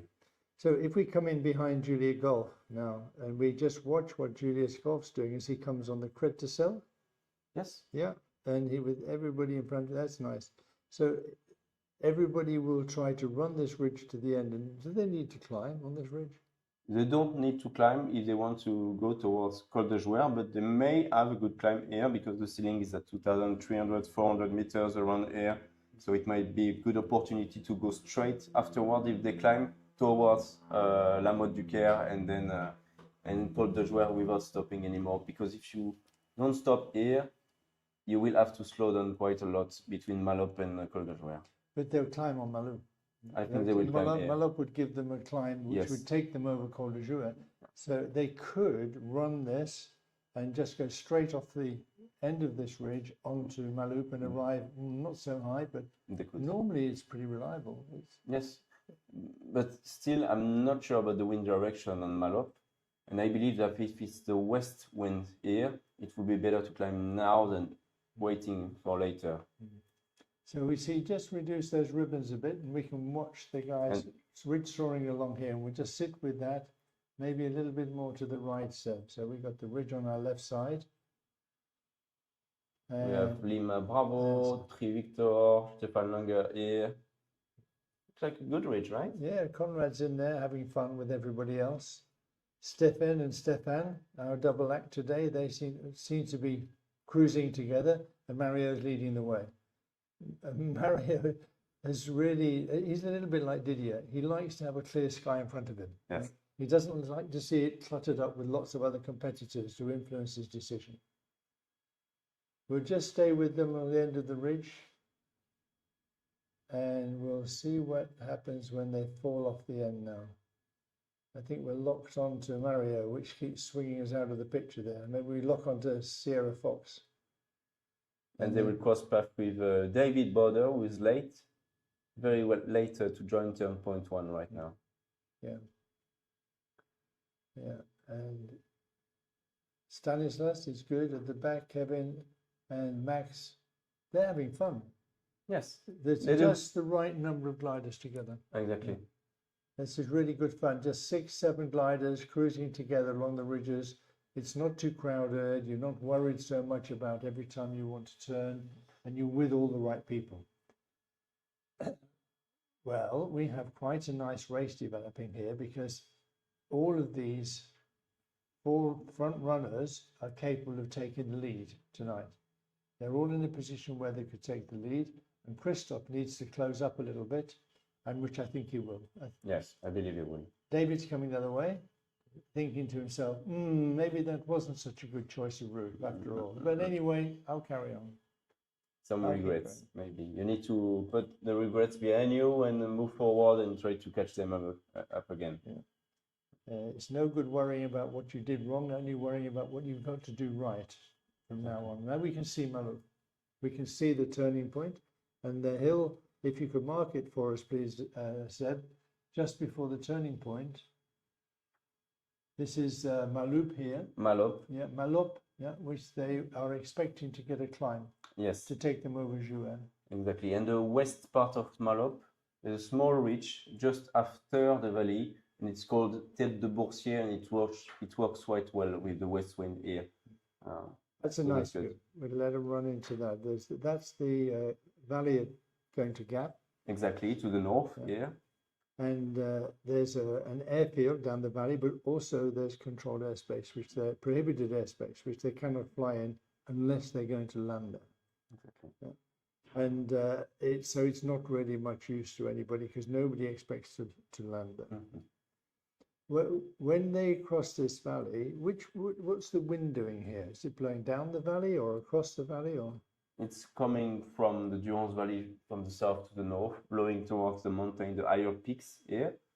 And so exactly here at Tête de Boursier. That's Tête de Boursier, and there is a nice circus where the wind is blowing and alimenting the thermals here. And the airfield at La Motte is around the corner. It's a little bit further to the east and then north of the valley. Exactly. So on the turn point here, you have La Motte du Caire. They launch by winch at La Motte. And it's quite a good airfield and a good backup for the pilots. They're not stopping to climb, straight across the valley. Seb, could we pick up what's happened to the group that we're going into the turning point and see where they are now with Adrien and his friends? Let's have a look in a few seconds. We have Delta Charlie, so coming in towards the turn point 1. Fox Quebec has turned turn point 1. Fox Mike and Delta X-Ray are climbing before turn point 1, and Alberto Cironi in Leo is turning turn point 1, sponsored by EDF now. So actually, they're a long way back now. Yes. Yeah, they've dropped back a long way, and it's going to be really tough for them to have any impact on this race. I'm sure that Adrien will have regretted that decision, but now he's still capable of coming back a little bit. He could still catch up, but it's a really big ask to get back into that front group, especially when the front group is so many really good pilots together. They're going to pull themselves along. Yeah, the pack is very strong today. So Gintas, what's Gintas doing? He's seems to have got quite low. He seems to be maybe he's coming home. I don't know. Coming towards Serie. We have Arambre mountain here, and he's probably struggling to find a good thermal, affected by the wind blowing from the west. the area is probably disturbed by this phenomenon, so it's probably not easy here.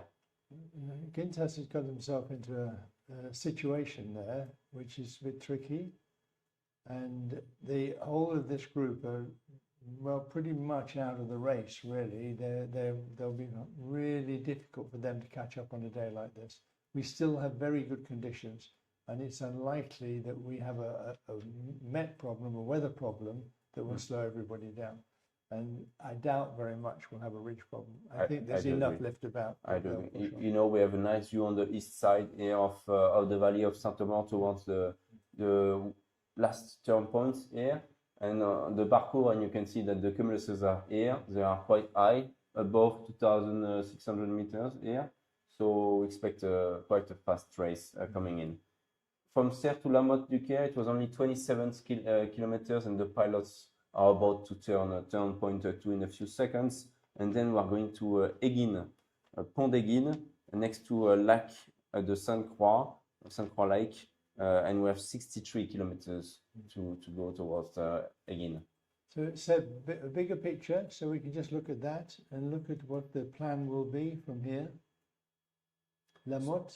So La Motte-du-Caire, then we have Col de Jouer, most probably, and from Col de Jouer they will go towards Auton. Maybe we just mark Col de Jouer is here. So they're expecting to go through that col next. So they need altitude now, because this is 1,800 meters or something. Exactly, but there is a ridge facing west that will help them a lot afterwards. They should try to take a small thermal in the area of La Motte-du-Caire indeed, and then jump on that ridge. It will be very nice and very easy to pass it afterwards. After the ridge here, and after Col de Jouer, you have Auton or Auribeau. They will probably go in between or choose one of them, probably Auribeau, and then go towards Big to fly fast towards Egin. Yeah, and we can see the Beacon all the way into the turning point from there. Okay, that's good. So it's obvious where they should go. Now let's see if they do go there. Exactly. Let's see if they've been listening. They have a better weather situation and better view of and understanding of what's going on now. Well, nobody stopped to climb. No, not yet. They can stop in the next 2 kilometers here on the east side, so west-facing ridges of La Motte-du-Caire, just right there. Sometimes you have a good thermal here, or they will continue towards the ridge. So there's 8 in the group. There's 3 following, including Christophe, coming close behind. And yeah, I'm not sure that any of the ones behind Stefan, behind Mario, are really interested in getting in front. Why would you try to get in front and take any risk now? They're not that high, but they're expecting to follow your advice and fly along the ridge to Jouer and directly through the col. They need to. I would have thought they need to climb here. Yes, I agree. Yeah, they need 300 or 400 meters. Here we go. Exactly. Yeah, they're going to stop and climb, and that's going to give them the opportunity to go pretty much straight on from here. Yes. Once you take this one, it could be quite straightforward afterwards. And 2,000 meters here would pretty much take you to the turning point. Exactly. Yeah. Because it shouldn't be necessary to stop again. It's a good climb, 2 meters. All together still, we're still in a start zone situation. Didier's there, he's not dropped behind at all. He's a little bit lower, but I don't think a couple of 100 meters at this stage in the race is that critical. Exactly. What is critical is to stay with the pack and be able to get through Jouer easily and get onto the parkour. Then it's going to be a real foot to the floor. So it'll be a high octane race from the next turning point on. Yes.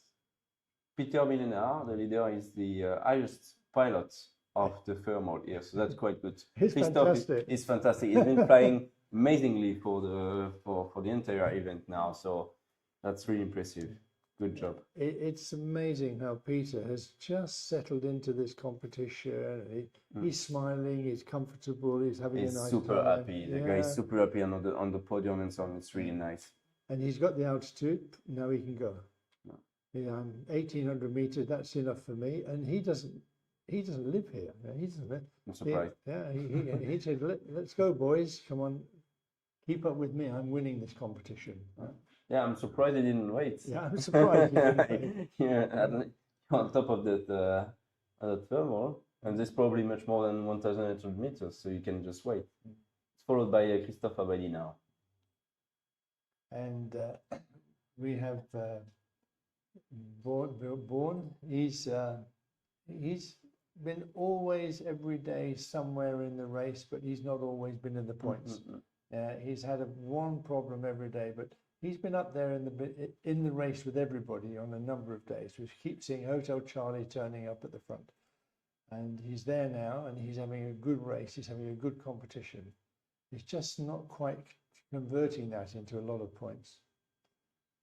Charlie Tango, Conrad's also having a good competition, but he's also struggled to turn into a lot of points. But he has got 10 points. That's quite respectable.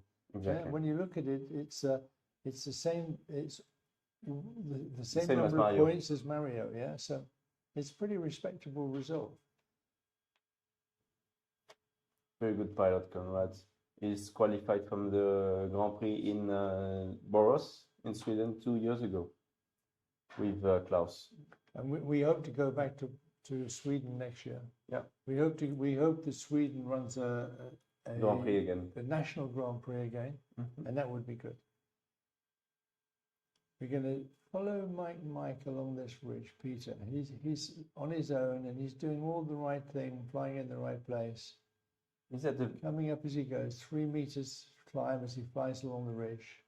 at a very good altitude on this ridge. So that's Col de Jouer, just on the right of the screen here. So it's going to pass the mountain pass very easily. Yeah. He's really close to the ridge and really drawing all of the energy he can find out of the ridge as he goes. That's the Dutch flag flying behind him. Yeah? Looks very much like the French flag, but it's the other way around. Yeah. For those of you who haven't actually noticed the difference. Of course, the Dutch flag normally has vertical stripes. No, it's the French flag has vertical stripes, and the Dutch flag has horizontal stripes. Yeah. So, but we can't do vertical stripes. Sorry. So. And now we have an interesting situation, because is he going to just keep running all the way to the B? That's what you could do, but is that the optimum? I think it probably is. I don't think there's another climb in this until Cousson, until the exactly. You can stop either at La Big if there's a very good one, or then you stop at Cousson or Ben, one or the other, because there is a small jump to make between Ben and Serre de Mondonnet to go towards Egin. And one of the reasons that they don't climb, even though it's probably possible to get to 2,200 or 300 meters here, because you stay in the energy level. You stay in the level where the energy is strongest. And so by flying at, well, it looks like if you're flying between sort of 15 and 1,700 meters, that's the energy level, where the ridges are going to give you the opportunity to keep flying fairly high speeds without having to climb. So Peter has chosen to go towards Auton and not Auribeau, which is a more direct route towards Egin. And then he will go to the east, so to the left towards La Bille mountain. And Auton is local flying to Saint-Auban. They're going past the airfield, east of the airfield, an area where everybody will know this area really well, because it's just local to the airfield. Stefan's there and Max is there, all a similar height, but Mike, not only has he gone in front, he's got higher. Yeah, exactly. Exactly. Peter is doing a very, very good job now. Eric Bormann is behind 1,600 meters only. And Mario, he's dropped back. And you know, it'd be interesting to talk to Peter about technique, because he's obviously got a technique which is allowing him to optimize the use of the energy. He's slowing down just the right amount in the energy and speeding up just enough in between the energy. And that combination and his positioning we saw it the other day when he was doing it. He's drawing away really nicely, and that means he's got a very good technique for the flying in this sort of condition. Very difficult now in Mario's position to push to catch up because you're pushing from below. It's So- never a good thing. For Klaus Kamberg, it's going to be difficult as well here. He needs to slow down on that ridge to get as much energy as he can, because to pass the mountain pass safely and go towards La Vigue, it's better to do it at 1600 meters at least. It must be what, 5-10 kilometers to the Big? Yes, There? it's yeah, roughly 10 kilometers. 5 if you go to Big North, which is just east of Oribo, but 10 towards the highest peak of La Vigue. Yeah, very, very nice view for Stefan. And Stefan, are they still together? I think Stefan has pulled away a little bit. He's gone in front. It's just behind Hotel Charlie's Bjorn in front of him. We saw Peter manage to pull away on the last competition day because he dumped his water. He dumped his water, which meant he could climb higher and climb better. But he lost out on the final climb because of that. Yeah, but it kept him really in the game, and he's able to. Or he was maybe lucky. I'm not sure whether it was completed by design, but if he's got the sense to do that and the tactics to do that, he's probably flying just at the optimum weight today. The maximum in this competition is 48 kilograms a square meter.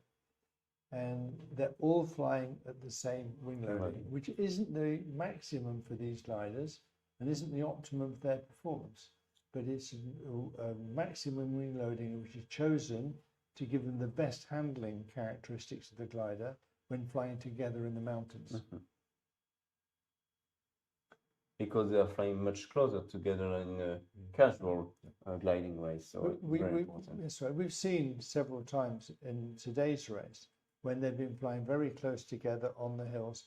When it's in that situation, you need to have the best handling possible in the glider so that you have maneuverability and you don't have to worry all the time about the inertia of the glider.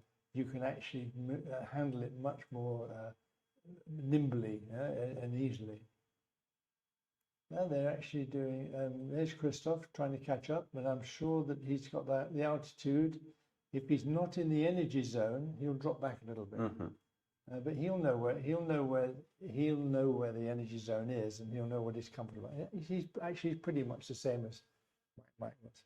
He's He's doing a great race. I expect them to stop at the end of Big, because from the outside view that we have here, we see very nicely formed cumulus clouds here at Big. Afterwards, there are some stuff at Ben, but it's much more blue above Ben and Serre de Mondonnier later on, even though there are small cumuluses that will give a lot of information for the pilot to find the best thermals there. It seems to be a strong cumulus next to La Vigue right now. Yeah, and if he leaves the Big without climbing, or this region without climbing, he's going to get Cusson quite a lot lower. And that's going to compromise him for going from Cusson onto the parcours, onto the Blanche, or is it the Coupe? It's going to be Coupe. Now they're going to go towards Cusson, Ben, and Mondonnier, and then they will come back towards Coupe. That's right. So actually, you can run in. You can run in 1400 meters, something like that. And Mondonnier can be a little bit confusing sometimes because it faces southwest, and the wind might be a little bit along the ridge there. Rather than up it, because it blows across the Plateau de Valençon. Usually it's very good, usually, yeah. But when it's like everything else in life, it's normally good, but the day you arrive a little low is the day it's not so good. We will see if it is the moment for Peter Millenard to regret having taken the lead. Is he going to be able to climb, find the best lift here, or is he going to continue ahead? And then maybe someone behind is going to take the best lift and pass over his heads in the next few kilometers. We will see. And as Antoine said, there's really nice cumulus over the area of the Big, and they aren't so good down towards Mondonnier. Although there are good cumulus, the sky does look okay. Yeah. It's good for us. It's good for us that there are people doing quite different things, because we now will be able to see if there are some different tactics here. Some are stopping. Well, Peter didn't stop, and now you see Tulima is stopping. He found something. Christoph and Stanislaw and We have Kevin Conrad Four. there, Stefan, and Yankee 4 is coming in. Max It's Sace. Stefan, Max, and they're going for altitude. A really good climb. I agree. Very And good time. beautiful cumulus sitting on the top of this mountain. So now we'll find out whether Peter's tactic is going to be a good one or not.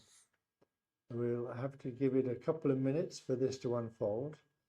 It isn't over until they get onto the park, until they get to the next turning point. But Yes. he'll climb. He's not got a problem. It's just a question of has he chosen the optimum route? Exactly. He's got the altitude, he's got the sky in front of him, got good conditions.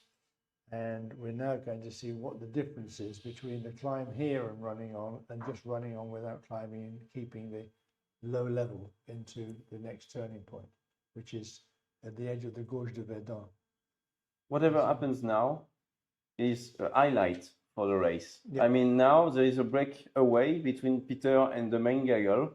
They chose different options, and we will see what pays off at the end of the day. But it is then definitely a big thing that is going on right now on the race towards 7.3, which is Pont des Guines. They don't get confused by turn point 1 there. We've done that already. No, that's 10.55 Ben, but points are 165. Oh, right, I can see, it's It's a bit far away there yeah, it's a long for way us away. to watch. 2,000 meters and still climbing. Cloud base looks about 2,003, 2,400. If you're climbing at those sort of rates, they were climbing at 3 meters, 3 to 4 meters, then as soon as it drops below 2 meters, they'll be gone. Exactly. They'll be on the way. Well, we're going to see quite a fast race today, by the end of the day. Peter's, he's run on, he'll be okay, but Just Yeah. on top of Cousson. yeah, he'll be looking at his FLAM radar and seeing that there's nobody with him anymore. And that might well be thinking, that's a bit annoying, but he'll climb here. There will be a climb here, but will it be better? It's a masterclass if it's a better climb. Exactly. It's an absolute masterclass. And the Dutch pilots watching, I'm sure all you Dutch pilots are back home are cheering for Peter. I don't know what the right words are in Dutch, but I'm sure they've got some choice ones. Let's say go, go, go. Yeah, go, go, go. Yeah. Yeah. We're looking for a few comments from you Dutch guys on what do you think Peter's chances are of winning the competition? I'm sure that's what you're willing him to do. Eric also, he's there. He didn't take the climb so well, and Mario looks like he didn't really take the climb at all. But Christoph's come back. Christoph's come back from being behind to being in the front of this group. He's probably using the attack point and saying, I want to be at the front when we come up Mondenier. Maybe he's chosen this point. Very interesting gaggle, honestly. Very strong pack. Yeah. Very strong Peter's pack. climbing. Peter was climbing. No, he's Yeah. running on again. He seemed to stop for a moment and now. Exactly. Oh, he's climbing. Yeah. He's trying out. So on this particular area here on Cousson, that's where you usually get something on the hill just southwest of Cousson, because you have some very small hills below him that gives a lot of energy, and then you have the thermal starting from here. So I'm not surprised seeing him trying out something here. 3 meters per second almost for Peter Millenard. So it's and good Eric didn't stop to climb with the B. He's going to be. It's really interesting how, having climbed high, they're going to fly quite fast. If we look at the speed that Sarah Fox is flying now, they'll be flying quite fast to get to Peter's thermal, and then you will find. Then you see which of the thermals was better. Pushing on to get to it. And Peter is still climbing in his thermal. It looks like a very good one, and I assume he will reach almost 2,000 meters before Christophe and the main gaggle is joining him. And Stefan's flying 200 kilometers now, 210, 220. He's pushing to Peter's thermal because he can see it's a good one. Exactly. And it's only when he starts to climb and he's brought his speed back to a thermaling speed, we find out whether the choice that Peter made and the choice that Stefan made was the correct one. Exactly. Well, they were both good decisions. So it's a question of, in a racing sense, who gained a few seconds. Exactly. That's true. And that's one of the most wonderful things about our sport, is you can make a difference just with one decision, which is absolutely right. You can really make a difference to where you are at the end of the day. Coming in underneath Peter, so he didn't lose by not climbing at the peak. Mm-hmm. He's done okay with that. I think they're going to be pretty similar altitudes. With Christophe, Yeah. I agree. Yeah. Coming in just below. That's about the same as it was before he left his thermal, Peter. So how does a cloggy all the way from Holland know the right techniques to do this? I'm impressed. We will ask him after the race, Yeah. honestly, how he's done that. If he's trained on Condor as well or not, it's going to be interesting. But you know, it's the commentator's curse. We mustn't build it up too much because it then becomes the wheels come off for him and it all goes wrong. Benji, you going to come and join us for a moment? We're just coming to a very interesting place where we're about to hit the high-speed part of the racetrack. Perhaps. Yeah, in a moment or two. It's looking good out there. Yeah, it's looking as forecasted by the model this morning. But there were a lot of we are not sure, and but we had it to be a bit patient on the ground. We launched the glider as soon as possible, but then we had to wait because we are just missing 1 degree on the ground, and then boom, everything went as expected. So yeah, but I was really happy in a way to see that the first leg was a split from first to second.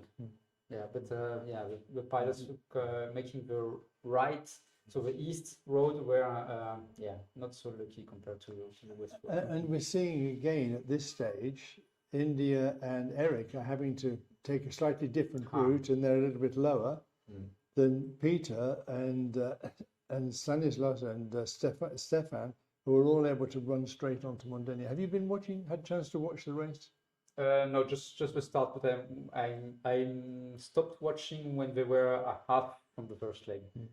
So maybe we do a quick recap and see where everybody's got to. Yeah, because we're already close to the second turn point now. Yeah, they're To the third turn point again, because we turned La Motte du Caire, which was second, but it was a short leg. And it was easy. Yeah, make a recap because I'm lost. Yeah, we can see who we got back there, Antoine. Yes, so the start was close to Saint-Auban. We went to turn point 1, which was Serie. The group, as Benj said, split it straight from the start with a west option towards the crest of Chabre and the Baronnies here, and another group went to the east through Saint-Genis mountains, but it was not a good option. 15 of them chose the west option and 5 of them the east option. And the first group arrived 5 minutes before the other group, so it was a big gap, a big decision. And then it was pretty straightforward on Ojo, Crête de Sels towards La Motte du Caire. They reached La Motte du Caire at 1,500 meters approximately, and they stopped on the small ridges just east of the airfield, just right there, where Gintas is flying above right now. They left at 1,800 meters going towards Col de Jouer, a very classic route. Auton afterwards, and now on La Bigue, and they took another climb southeast of La Bigue on the small hills of La Bigue after the main peak. They got a good climb at about 2,100 meters, and they left. It was about 2.5 meters per second. Peter decided to follow his instinct, and he continued towards Cousson, and he took another climb at Cousson. That's why he's making this difference now. Exactly. It just happened. Yeah, it happened, and it was a big decision to make. But when we look back now, we can see that Gintas got into trouble. He had a problem. And then Adrian was really leading that group that went to the east. And they really fell behind. They were only behind 5 kilometers or so at the turn point, but they're a long way behind now. And they're really struggling to catch up and keep close. Even Didier, who was behind the group, but almost with them, he's struggling to catch them up now. Because that lead gaggle are really, really, really pushing on now. Exactly. Really going for it. And the numbers are completely different compared to the days before. They are much lower. So I believe the bandwidth, the energy we can use, the altitude we can consume each time they make this glide, it's not so thick. And so as soon as you make it, okay, I escape the group and I get a nice thermal compared to the others behind me, you make a small gap, yeah. But I believe it. We know that this area, they are closing to La Serre de Mondonnier, which is next to Lake of Sainte-Croix. It's a beautiful area. And we, on the forecast this morning, it was a west-northwest wind, and I know that this area can be a bit tricky. So even for Peter Medina, 1,600 is good, but they have to be careful and to not drop one step below. And that's why also I think India and Juliet Gulf, they are chasing something to be a bit higher. They missed the big climb at the B. They missed that climb. And now they're looking to find trying to create the opportunity to get back into the group. But I'm a bit surprised because they missed La Big, but they did not went to Cousson. They went to Cousson afterwards. And they missed also. That's where Peter climbed, and they arrived just below Peter, and they stopped for 2 minutes, and then they continued straight away. Because they were at 2,000 meters, so they continued. But the group below, they didn't want to leave the main diagonal, so they continued at 1,600 or something like this. And we can see Peter's flying along on Mondonnier now. It's good. Yeah, and he's 160 kilometers now, and he's going up. He's climbing well. And that's critical because we can see there are two slopes. There's lower slopes and the upper slopes. Yeah, and being on the upper slopes is so much better than being on the lower slopes. Especially because I made the turn point out of the slope. They have to make like 7 kilometers, something like this, and then come back. So like 12 total, something like this, and you can expect to lose 300, 400 meters. And this can be quite costly for the pilots who are a bit too low at the end. The lower guys are climbing pretty well. Yeah, that's okay. Foothills are in the same orientation compared to the top of the hill of La Serre de Mondonnier. But still, yeah, you have a big advantage when you're higher, as usual. And we just focus on Sierra Fox for a moment there, Seb, and see how they're doing lower down. He's pulling it back pretty quickly. Yep. He had a positive vario. He's pushing quite hard to get onto that top ridge. Yeah, as soon as possible, you need to make the effort to, okay, I go back to the main ridge because I know that the life will be completely different. And you can see that he's pulling now and it's much better. But that's one of the other issues which you have to contend with, you have to allow for with mountain flying. Once you get a little bit lower on the mountain, you have to fly round things. It's a long road sometimes. And if you're near the top, you can fly over things. So the parts of the lower mountain that stick out can add quite a lot of distance. Now we can see Stefan's climbing well. He's slowed right down. He's climbing as he flies. He's coming up pretty well. He's going to be 1,700 meters and more by the time they reach the end. And that, enough to go to the turn point and back at sensible height?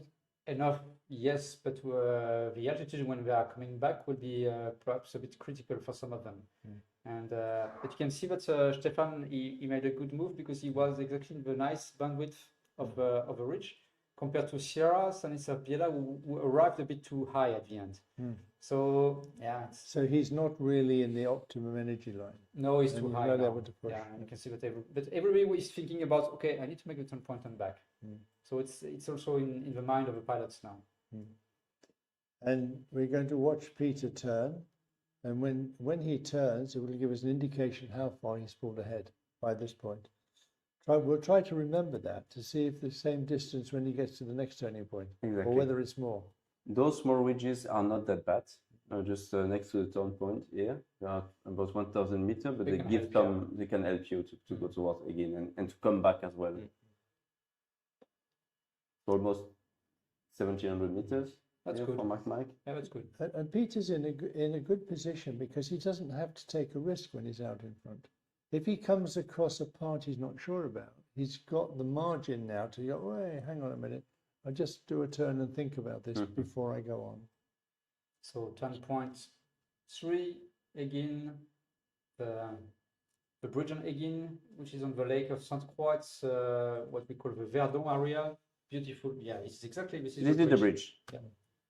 and it's a really popular area for people to visit, and you can make a lot of canyoning and many water sports in this canyon. It's really beautiful, and again, it's always even more beautiful from here. That's the crazy thing we are looking at every day, gliding in this area. You have to experience it in a competition to know what it feels like coming out of the turn point and seeing everybody else going in still, and just give a little wave as they go by. We're all a family, we're all friends, we all fly together, but there comes that moment when you go, hi guys, I'm on the way. Stefan Langer, second place at again turning at about the same height as what Peter Milena has had before, so it's quite good. Stanislaw Biela, 1800 meters, so higher than those guys. Kevin Four slightly lower, Christophe Abadi 1750 meters, and Max Seis lower as well. So this is the chasing group now, huh? Exactly. We are, and we see Max is going to be, they're all similar. They're all, Stanislas has got a little bit of extra height, but they're all pretty much together. We expect Ord to come back and join us in a moment or two. He's going to take us along the parkour to the north. But for the moment, we'll enjoy the view of them coming back onto Mondenier and see how well that works out for them. Look, Eric's climbed up okay. Plenty of energy, lots of energy available.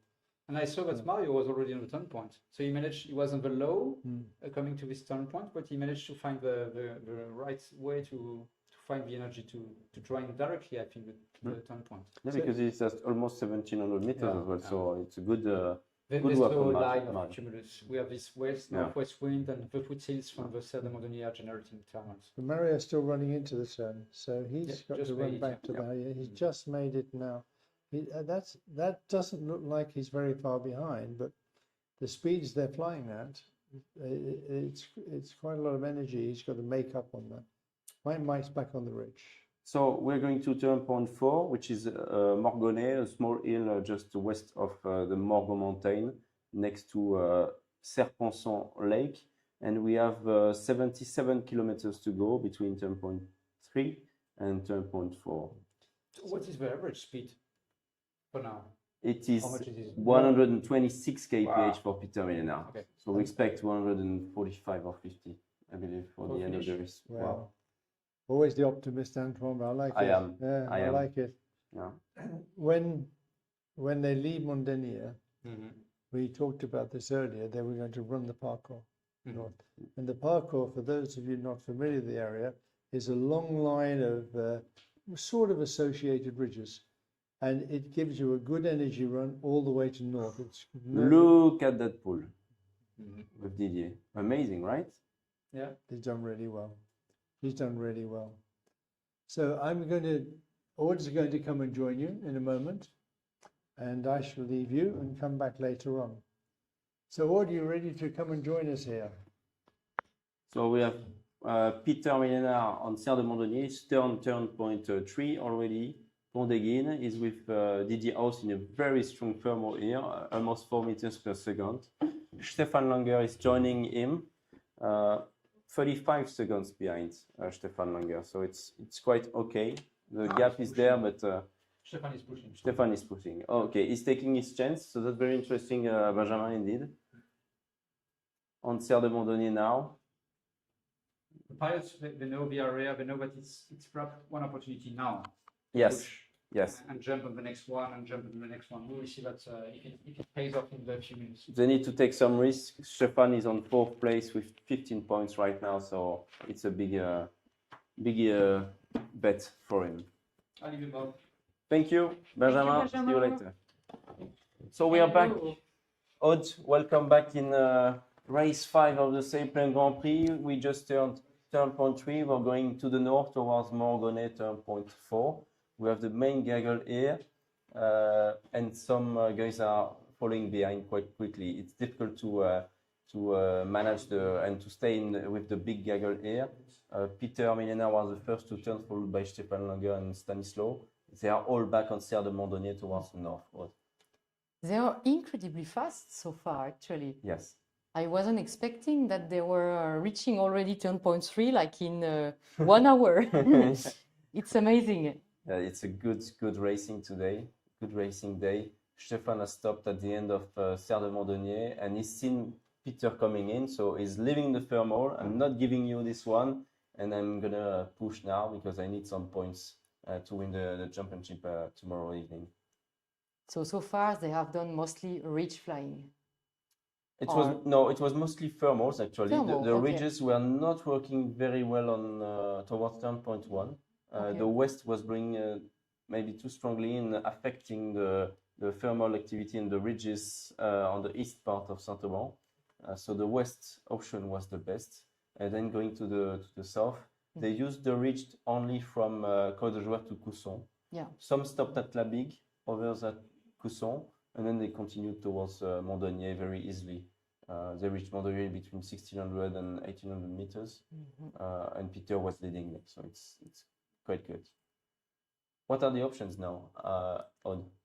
So towards Morgonnet, which is north of Parcours, they can either fly along the Parcours, so taking first maybe Ben, and then jump onto La Coupe, Montagne de Coupe, which is right here.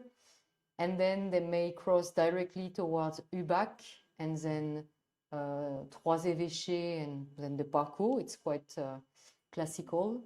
But they could also fly more straight to the point using Blayeul, Crête de Liman, Blayeul, and then back on the Parcours at the end. So Okay.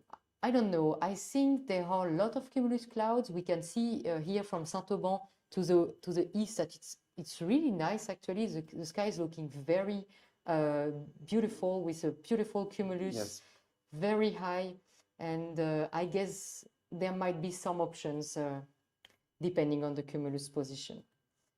So we'll see. Let's go back with a closer view indeed of the race right now. Stefan Langer just reaching Ben, and then it's very interesting here because usually you have hotspots on Ben. Either you just use the ridge and you continue towards Cousson and then Coupe, or you stop here and you try to reach Coupe as soon as possible. But you need to be at least at what, 1800, 1900 meters to then try to go towards Coupe. Otherwise, it's a bit tricky. Yeah. Coupe can work well even low thanks to the west wind, but it's definitely safer to climb over Ben. And from here we see a nice cumulus towards Ben, so maybe it's a thermal hotspot. That's it. That's it. Towards Ben, it looks good, honestly. And when they went towards Mondonnier, it was all blue with just a few cumuluses. And now, 20 minutes later, 30 minutes later, the cumuluses are back on Mondonnier and really high. They're really good, the cumuluses there. And on Ben, it's quite, it's much better than it was 30 minutes ago, honestly. And they have a perfect shape, like a really flat basis, flat base, and a nice shape above with really white top. It's beautiful. Which was not the case at the start of the race because of the wave system that we've had. Thank you very much for the camera. Now you can see the cumuluses, very flat gray basis for the cumuluses, and it's much better weather than it was 1 hour ago. It seems they haven't climbed over Ben, so they're just going on towards southwest of Coupe. Exactly. Which is a good ridge. Look at the speed now. With the west wind, obviously, you can remove 30 kilometers here. So about 200 kph, flying fast with very good gliders. They can use a little bit those small hills before Coupe, and then you reach Coupe at 1400 meters. They're going to pull and they're going to get a lot of energy. I hope for them, and I believe. Yeah. And if Coupe is working well, you can expect them not to climb at all, just flying straight using the ridge effect without spiraling. So they may accelerate from here. Yes. So we're starting from 1400 meters, going towards Morgon at 2400 meters. Morgon, basically. So there is a high difference of 1000 meters. So this lake towards the north is going to be slower than the lake towards the south when they come back to a 10.5 bend that we see in front of us here, which is going to be the turn point after Morgon. Yeah, very good point, Antoine. And what's more, once they have reached turn point 4 Morgonnet, they will have an idea of how the conditions are over Parcours or over Blayeul, and so they will be able to choose the best option and accelerate even more. Already 140 kph average for Stefan Langer now, so it is indeed a fast race. Obviously, they might stop at some point. If they want to go to Ubac directly, they will probably have to stop at the end of Coupe here, or right in the middle. There is often a nice thermal here, and there's going to be several options afterwards. So I'm looking forward to see what Stefan, who is leading now, will do, because now he's in front. He needs to take the risk to win the day. So yeah, and look at the vario of Stefan. He has slowed down and is climbing, just flying straight along the Coupe Ridge, which is a very beautiful ridge, very long, well oriented to the wind today. So he's flying very fast still, but with a good climb. yes, It's amazing. So he's flying at 200, 220 kilometers per hour here because he wants to stay at the. We talked about the layer with Benjamin 3 or 4 days ago. When you're flying, ridge flying, just like they are doing now, you want to stay within a layer of plus minus 30 meters below or above the ridge to get the maximum out of the ridge flying here. Because above, the energy is then going towards the lee side of the mountain and so on. So that's very interesting to follow. But Coupe is climbing from the south to the north. The top of Coupe is 1,700 meters, and then you have Pic de Quartz summit at almost 2,000 meters that we see right in front of us. And it's pulling now. Yeah, it's impressive. Yeah, but it's the perfect wind today for Coupe, I believe. Yeah. Amazing glide. He has already gained more than 300 meters without spiraling. Yeah. It's impressive. And even faster. You see the average speed on the parameter displayed at the back, 140 kilometers per hour. It's so fast. And only 126 kilometers left to the finish. Yeah. It's really fast, actually. I mean, welcome on the parcours. That's the parcours. That's the parcours. That's what we mean. Like, it's going to be a fast race today. Yeah. Peter Millena is just behind, but about the same altitude. So Stefan is definitely the leader now, and we have Christophe Abadi as well here. So it's going to be interesting for them. And they need points. They all need points to become the champion. Kevin Flo is doing a good flight, and he might stop or try to stop here. We will see. And then we have Maximilian Seis, Sri Victor, Stanislav Biela, Sierra, Mario Kisling. They are much higher. Much higher. 2,200 meters almost for Max Seis. So he's not using this ridge layer because there are some cumuluses on top of Coupe, and they're probably trying to get the maximum out of the cumuluses. And then probably the option for them is to stop at Coupe to then go directly towards Ubac. Stefan now is going towards Pic de Quartz. He's passing above Pic de Quartz, and then he has the option to use Cheval Blanc, which is the mountain in front of us. Yeah. Yeah, at this point, if he doesn't climb above the mountain, he may need to go all around the parcours ridge, which can be a fast option. But if the others take a good climb behind him and cross directly towards Ubac and then to the north of the parcours, he will be out of the game. Yeah. So we'll see. What would be a good average climb that they could take before going to Ubac so that it's worth it not to go to the east?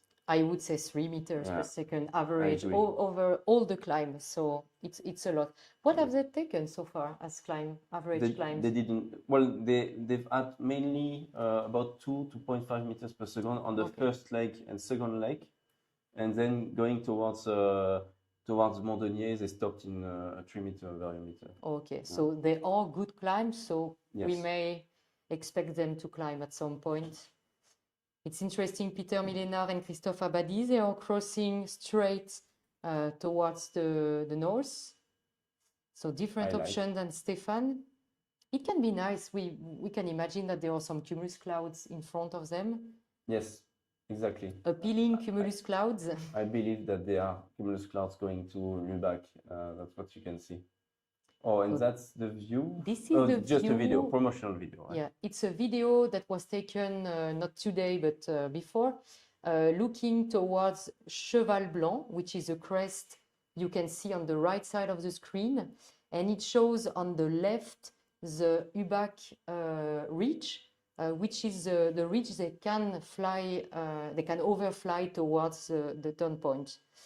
And you see that this ridge is quite well aligned then to the parcours to the left.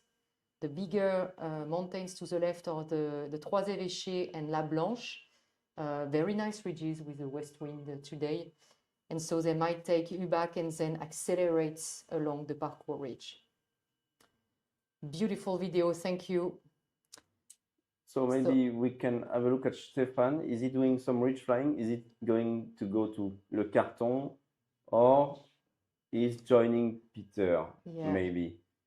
He climbed on Cheval Blanc a little bit, but It was not that good. It wasn't worth it to spiral, No. apparently. And now he's gathering with the two others.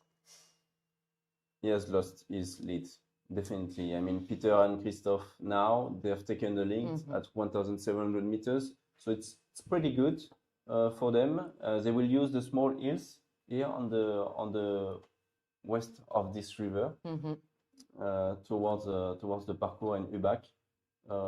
If I were here, that's what I would do, honestly, because it was a long way. What Stefan was doing was a big detour towards Cheval Blanc. You are not sure if it's gonna work or not. If you don't see the very nice cumulus, then maybe don't go there. Even with the wind blowing from the west today, so it's a big detour. You can see it.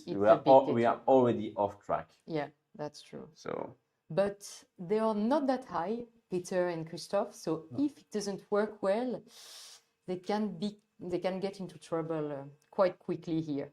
To me, Stefan has been very much influenced by the others, not following him behind, and he's taken the decision to go to Cheval Blanc and then maybe take the big detour. Exactly. And in the end, he's seen that he was the only one doing that, and thinking probably, maybe that's not the good thing to do if they are not doing that as well. So probably a bit of influence from the others.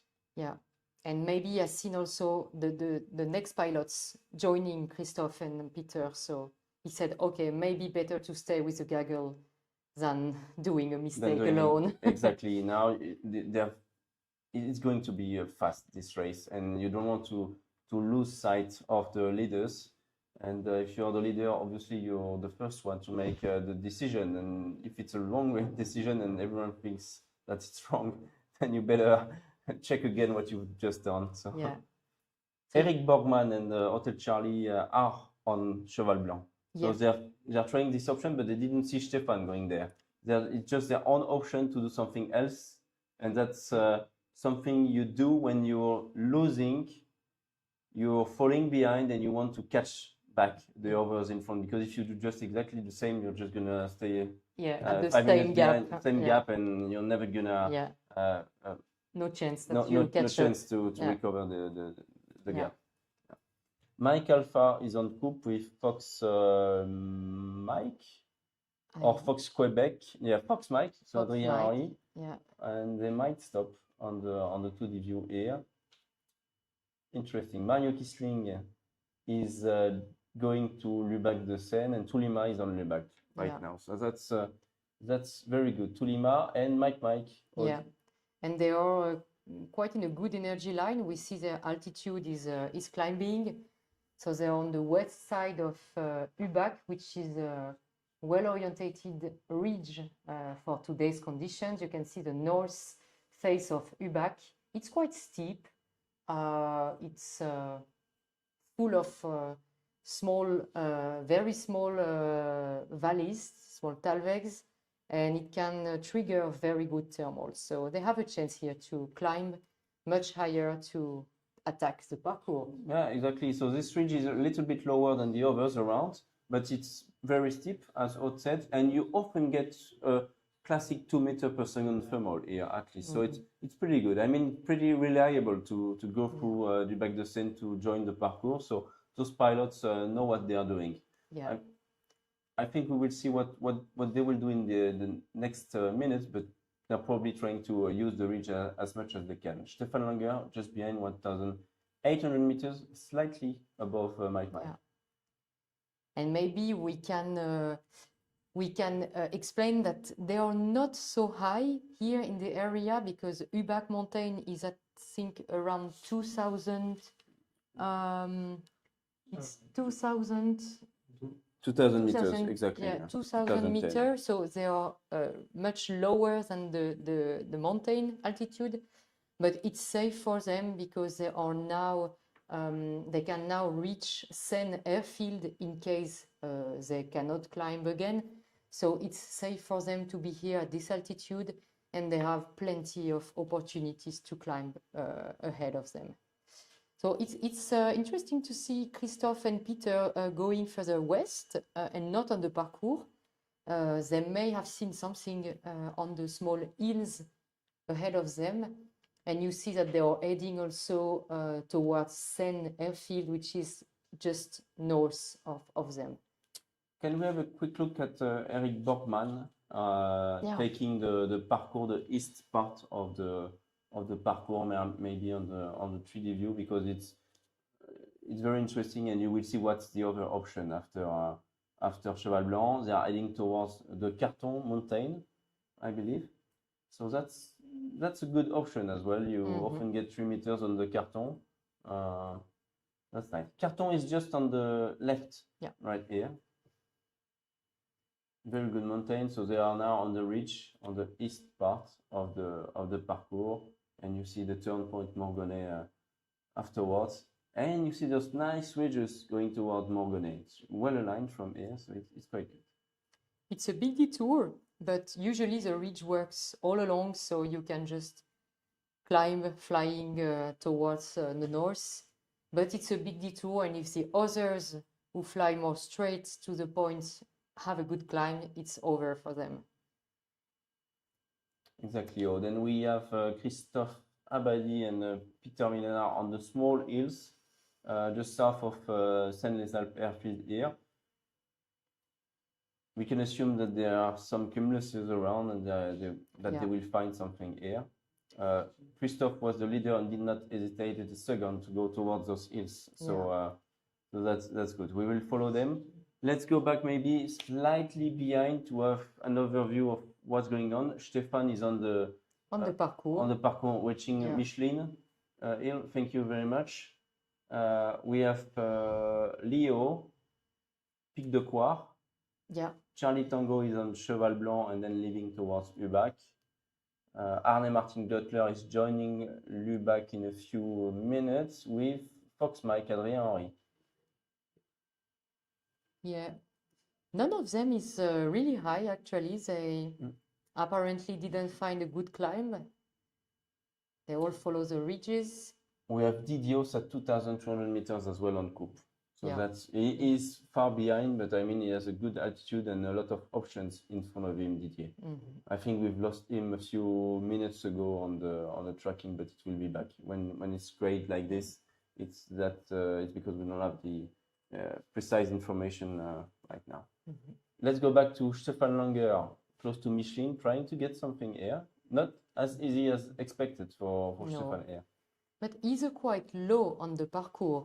On parcours, to be really comfortable and sure to climb, you need to be at 19, 20, maybe 100 meter altitude, because the mountains are very high here.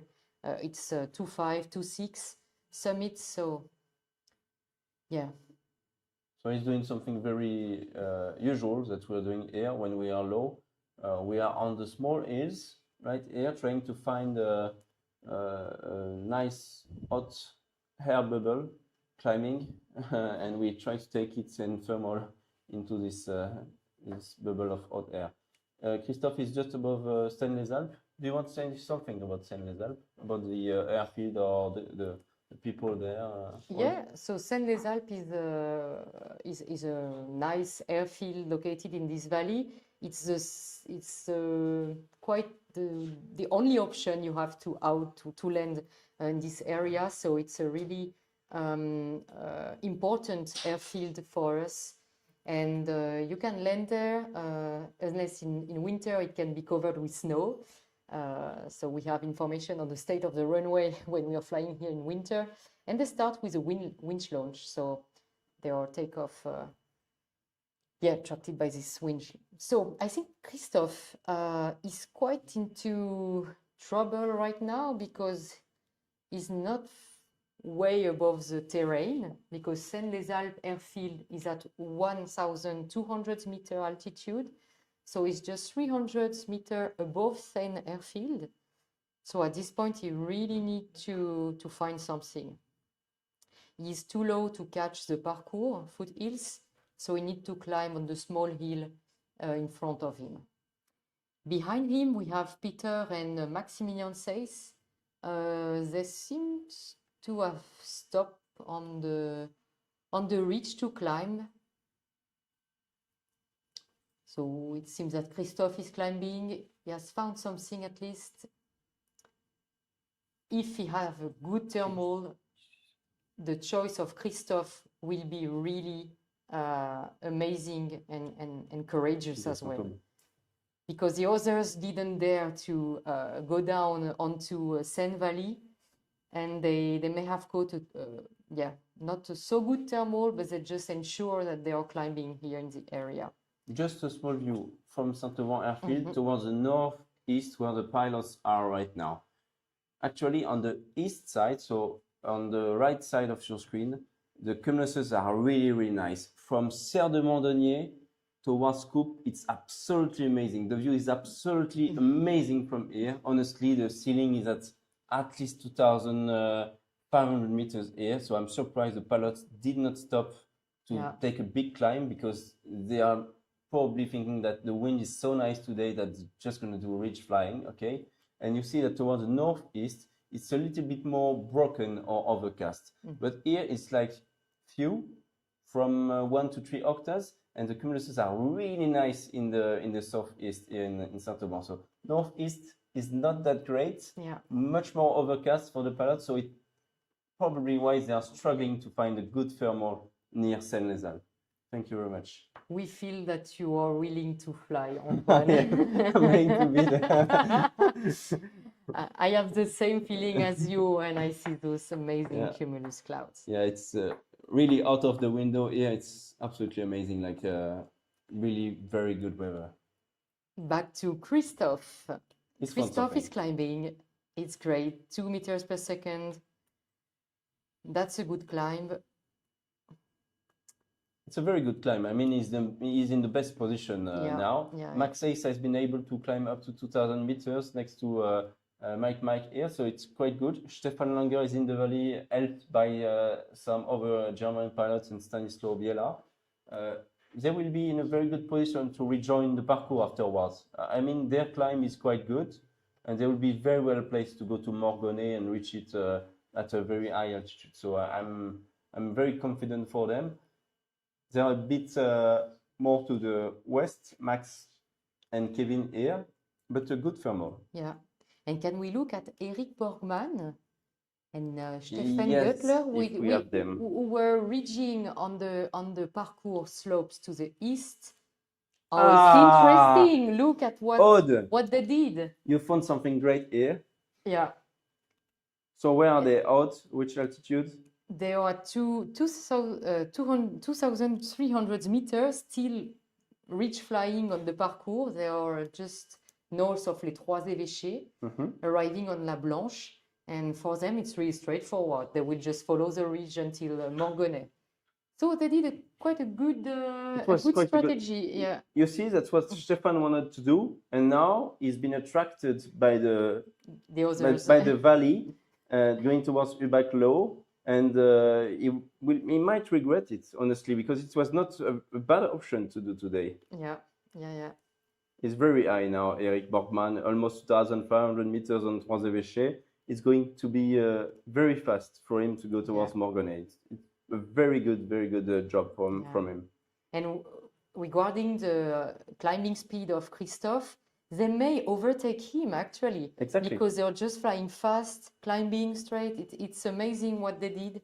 And we can imagine that some pilots followed their option. I heard some noise from the next door.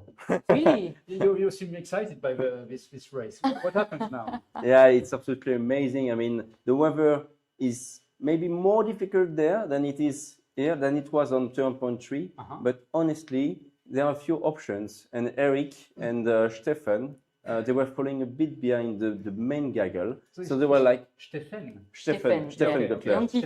Stefan Exactly. They were falling a little bit behind. So we were like, there are no options for us. We need to take another option. Okay. And the option was to take Cheval Blanc and then continue on the ridges. Okay, so on the full full detour of the parcours. Okay. While the others went towards Lubac de Seine much lower, and they reached it at only 1,500 meters. Yeah, which is 1,600 meters, which is quite low and not at ridge level. Yeah, it's so safe, struggle. but you have to, because there is an airfield, so no problem. Yeah. But you have to think it's really the deepest part of the valley, so it's really flat. Yes. Yeah. So they went straight toward the hills of Seine-les-Alpes. They struggled a bit there, and they found a climb back to 2,300 meters for Max Seis, Kevin Faure, and Mario Kisling here. Mike is a bit lower. Christophe Abadi continues towards the north, and he found something at 1,600 meters, and he's back now soon on the parcours. When I left Mike was a clear leader, and now he's a bit behind. Yeah. Yes. Yeah. And Stefan also, Langer. Yeah. It's definitely the choice of reaching the whole parcours to the east that made the difference here. It was the safest option because they didn't find the thermal they were looking for actually, so it's not easy. Okay, great. So now they are like almost 1,000 meters above some of the others, so they are really in a comfortable position to take the turn point. Christophe Abadi had some difficulty close to Seine. He was really low, but he climbed. So he's back in the game, but a little bit low. He needs to climb right now. So a lot of change. What is your feeling in the cockpit when you are in the position of Eric Borgman? I think you're very excited. You're happy because you're high. You can just benefit from the ridge effects. It's wonderful where he is, so he's enjoying also the landscape. Maybe it's beautiful. Yeah. We would love to have a camera into the glider and live. From here, he has the information from the farm, obviously, but he sees as well. He sees Stanislaw at 1,700 meters here, and he's like, that was not too bad. That was not too bad. You gain a lot of confidence at this moment. He's probably seeing Tulima on his farm at 2,100 meters in front. He's probably aware that he was the leader a few minutes ago. He doesn't know if he's still the leader, but he's gonna just pass over him, and then no one on the farm. Maybe that's a good position now. You can see the position of Tulima, who is a current leader, even if he's lower. He's exactly in the Dormius ski station. And that's why he had to climb a bit before joining here, because it was really flat in this area. Exactly. But now he's in the right position, but I think he will be catched up by Borgman easily. They go at what speed they go now from Juliet Golf? We can see the speed in average 160, 70 70 km. He keeps the bandwidth, which is interesting for him. So game is over or not? Not over. No. Not over at all. The route down to the south can also be really diverging and with many different options. The parcours, we know it works well, but there might be other cumulus line. We can see from the window. See from the window that there is a line of cumulus which is really well aligned towards bend. So I don't know what they're gonna do. So the third point is on the left part of your screen when you have this real image from the window, and you can see that there is a bit more cumulus and overcast. We say overcast, so it's shading the ground, and perhaps some tricks still here. But they are in really good position, and Tulima is still pushing and pushing. That's very nice to see. Yeah, I think I will have to go back to the tower in a few minutes. Yeah, because they are It's so going to be fast. fast. Yeah, too fast. Enjoy the race. Thank you, Benjamin. Thank you, Benjamin. I So think back- Christophe is aiming at the reach from Morgon. Exactly. With the west wind, Morgon is usually a good spot, but he's much lower than Eric Borgman. It's impressive. Eric will be able to accelerate a little bit, whereas Christophe will have to be quite conservative to not to get too low. You know, we're following Eric, who is making a very good flight now. He's on 6th place on the overall results with 13 points right now, Eric. So if he wins today, he goes to 23 points. So he's going to be very close to the podium at the end of the day, and he will be able to fight for the gold medal tomorrow. So he needs to continue to push. He's in a very good position for the win now, and hopefully it's going to be very interesting for him tomorrow as well. Yeah. And look at the distance left for him, 86 kilometers. So 86 kilometers is not that much. He's very high. He may be not far away from final glide altitude. Yes, exactly. Like he may land in Saint-Auban in about 30 minutes from now. Flying at 160 kph is something we can expect from a final glide going from Morgonnet. So it's going to be very intense in the upcoming minutes now. Can we look a little bit back to the main group with Kilo Whiskey, Oscar Tango? Okay.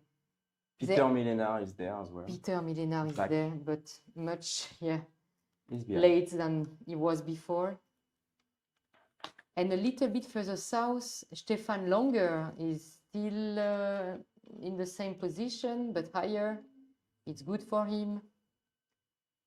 He could make it high enough to benefit from the ridge effects from the parcours, but for him it's going to be really tricky to catch up right now. Yes. Stefan Langer back on the parcours 2,200 meters. Now it's going to be straightforward for him. Charlie Tango Conrad, Klaus Kambar, sorry, is on the parcours almost 2,600 meters. Can we have a look at the turn points right now, please? Because I think that they are turning turn point 4 in the next few seconds. Exactly. Well done. So Eric Borgman has turned. First position on the turn point 4. Then we have Yankee 4, Lima Bravo, 3 Victor. It's amazing. And look, Christophe Abadi hasn't turned yet. He's just about to make it to the turn point 4 because he had to gain energy along the Morgon ridge. He couldn't go directly because he was a little bit low. So he lost a little bit of time here. Very good job. Very, very good job from them. Peter Millenard, the current leader of the Sailplane Grand Prix, is joining in 7th place so far on the scoring. Brian, Well, they're having fun. Welcome we are having back. a lot of fun. I'm gonna leave in a few seconds, actually, because we just turned turn point 4, and I expect the pilots to run in about 30 to 40 minutes from now. Yeah, so I'll take over here from you, Antoine, and you've been watching the race up to here. It's been quite interesting, not as straightforward as we expected. Yeah. Some quite significant changes. And I wonder if we're going to see any changes on the way out, because now they've the experience of running in. Yeah, they they'll know. have a much better idea. And they're higher as well. Eric is flying very fast, 220 kph. It was the same to go there, because he knows I just need to reach along parcours. the parcours at the ridge altitude, and then I'm good. Yeah. I mean, I'm good. Guys, enjoy Well, good show, Antoine. Thank you very much. Thank you. Enjoy the rest of the race. I'll see you on the ground. I'll just come in and join you there. Sebastian, can we put the goal arrival height, please, just to make a first update on what's okay. So we see that they still need to get some hundreds of meters to make it to the finish line, but it's not that much. You see Eric Borgman, 500 meters, so it can be really fast to get this altitude flying along the parcours. And one would imagine that it'll be straight flying all the way to Yeah. the I can imagine that they won't spiral at all until the end right now. And it's a question of finding the right level and the right speed. Exactly. One of the things we noticed looking at the race from outside is that when they were climbing, when we saw Tulima climbing and we saw Stefan climbing, they were drifting in quite different directions. And there seems to be some form of convergence or something. Yeah. Stefan had a very much westerly wind. Sorry, Christoph had very much westerly wind, and Stefan had a south wind, much more south of it. And so the two winds are coming together on there, which gives you a feeling that maybe the parkour is really strong if you can stay high right on the top of it. So the mistake that was made coming up was just getting it a little bit too low. Yeah. Yeah. If you arrive too low, actually the slope is not steep enough and there is no ridge effect. And what's happening at the back? We have Alberto and our Stefan. Have they fallen well behind now? Are they a long way out of the race? Yeah, actually Stefan longer had difficulties to climb on the parkour. Now he's high, it's done for him, it's fine. He hasn't run in yet. He's still going. He's still going to the turn point 4. Yeah. And how many? Wonder how many have actually turned now. So probably maybe 6 or 7. Yeah. Turn. There's a bigger difference in the group than I expected. I didn't expect them to get so separated on this level. And it's just goes to show how the decision by Eric to just take a right turn into Troisibec and stop to climb. He climbed to 2,700 meters there, which gave him a really good option to cruise directly over the top. Yeah.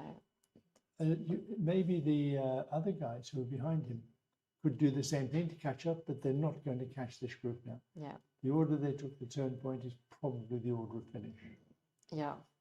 Yeah, because now there are not that much options left. And if they fly along the parkour ridge, they will get the altitude. They miss to do it to the finish line. So I think it's not going to change that much for the leading pack. And we can see how fast Eric's altitude required is coming down. Yeah, it's amazing. And by the time he's halfway down the parkour, he'll have altitude, I think. I think so, yeah. He'll have a good altitude. He won't be able to fly fast enough.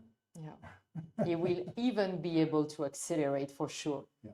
Because at this point, the parkour is working really well. You have nice west slope and the terrain is getting higher and higher. So you can benefit from the ridge effect.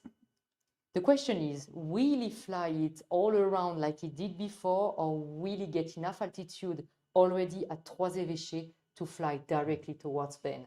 I think he will be high enough to fly towards Ben. He shouldn't need to fly around the corner. He shouldn't need to take the distance. Hey, look, he's 2,400 now. Yeah. And he's lying 6th overall. And he's got 13 points. Yeah. If he wins today, he can go into first place, depending on whether Peter gets points. Yeah. And Peter's not far behind. So he might be in the points. We'll have a look back in a moment. But let's just watch Eric enjoying himself. Yeah. Coming along the top of the mountain, we can get a bit closer. There we go.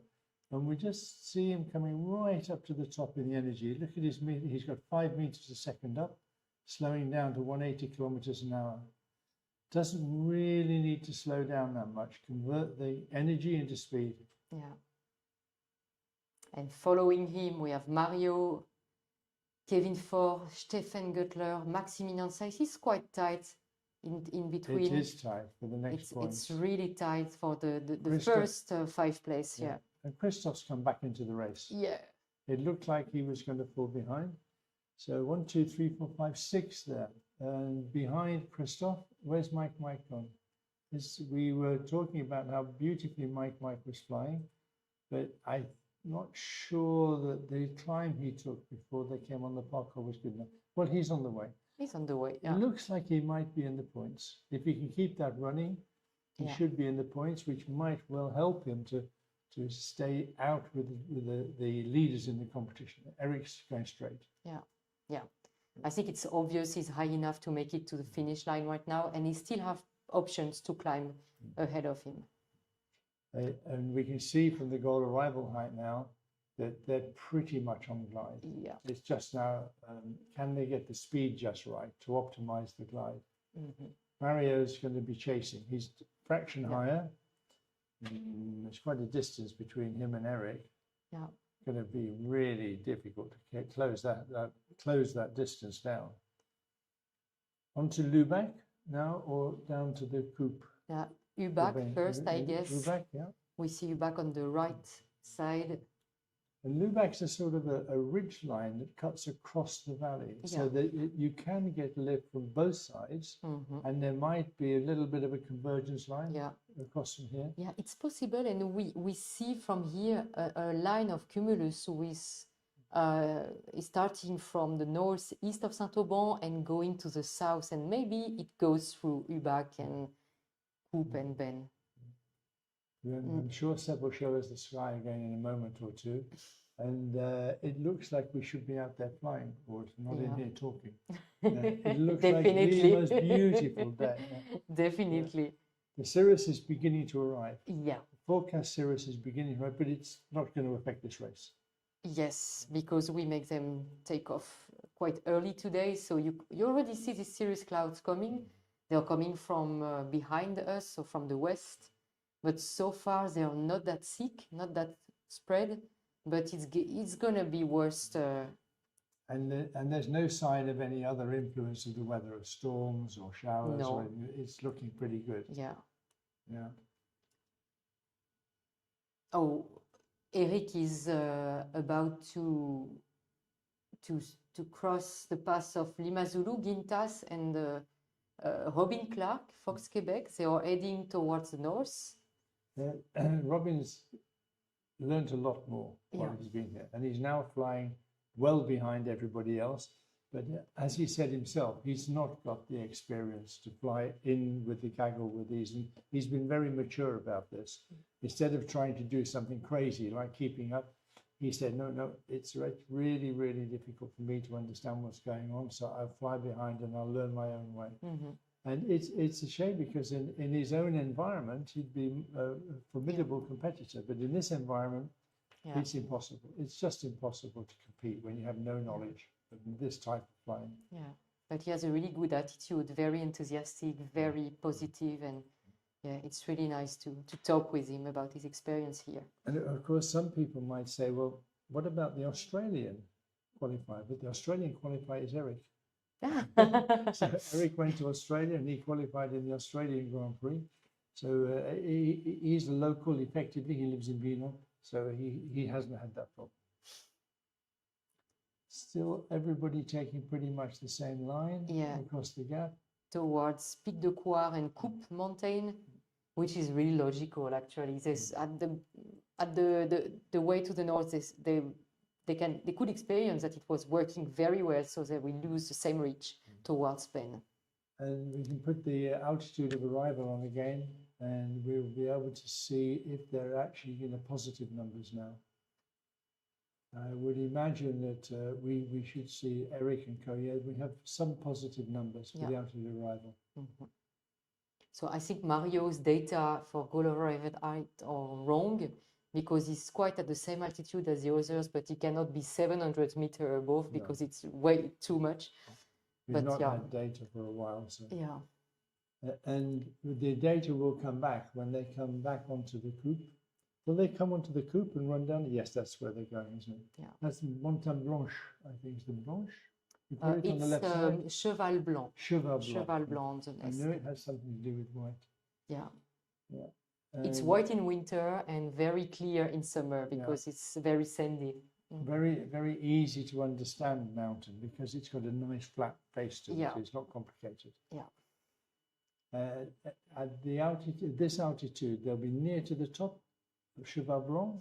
Cheval Blanc is 2,300 meter altitude, so they will be lower, but it can work from 1900s easily with the west wind. So from the last turning point, it's only 19 kilometers 20 kilometers to run. 22 kilometers to the finish line, yeah. That's right. 19 to the control point, and the finish line is 3 kilometers.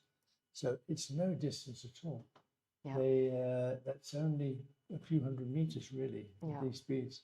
So they can, and the finish height today, I think is 700. Yeah, 700 meters. Yeah. So 700, so 1100 meters in the turning point should be okay. That gives them 400 meters for the 20 kilometers. Now they'll need a bit more, maybe these speeds. Need more. Yeah. I think 13 or 1400 will be fine in Ben. And they had to fly over the plateau, which is quite high, so they need some margin. And they have the wind also, face wind, so a little bit of margin is better.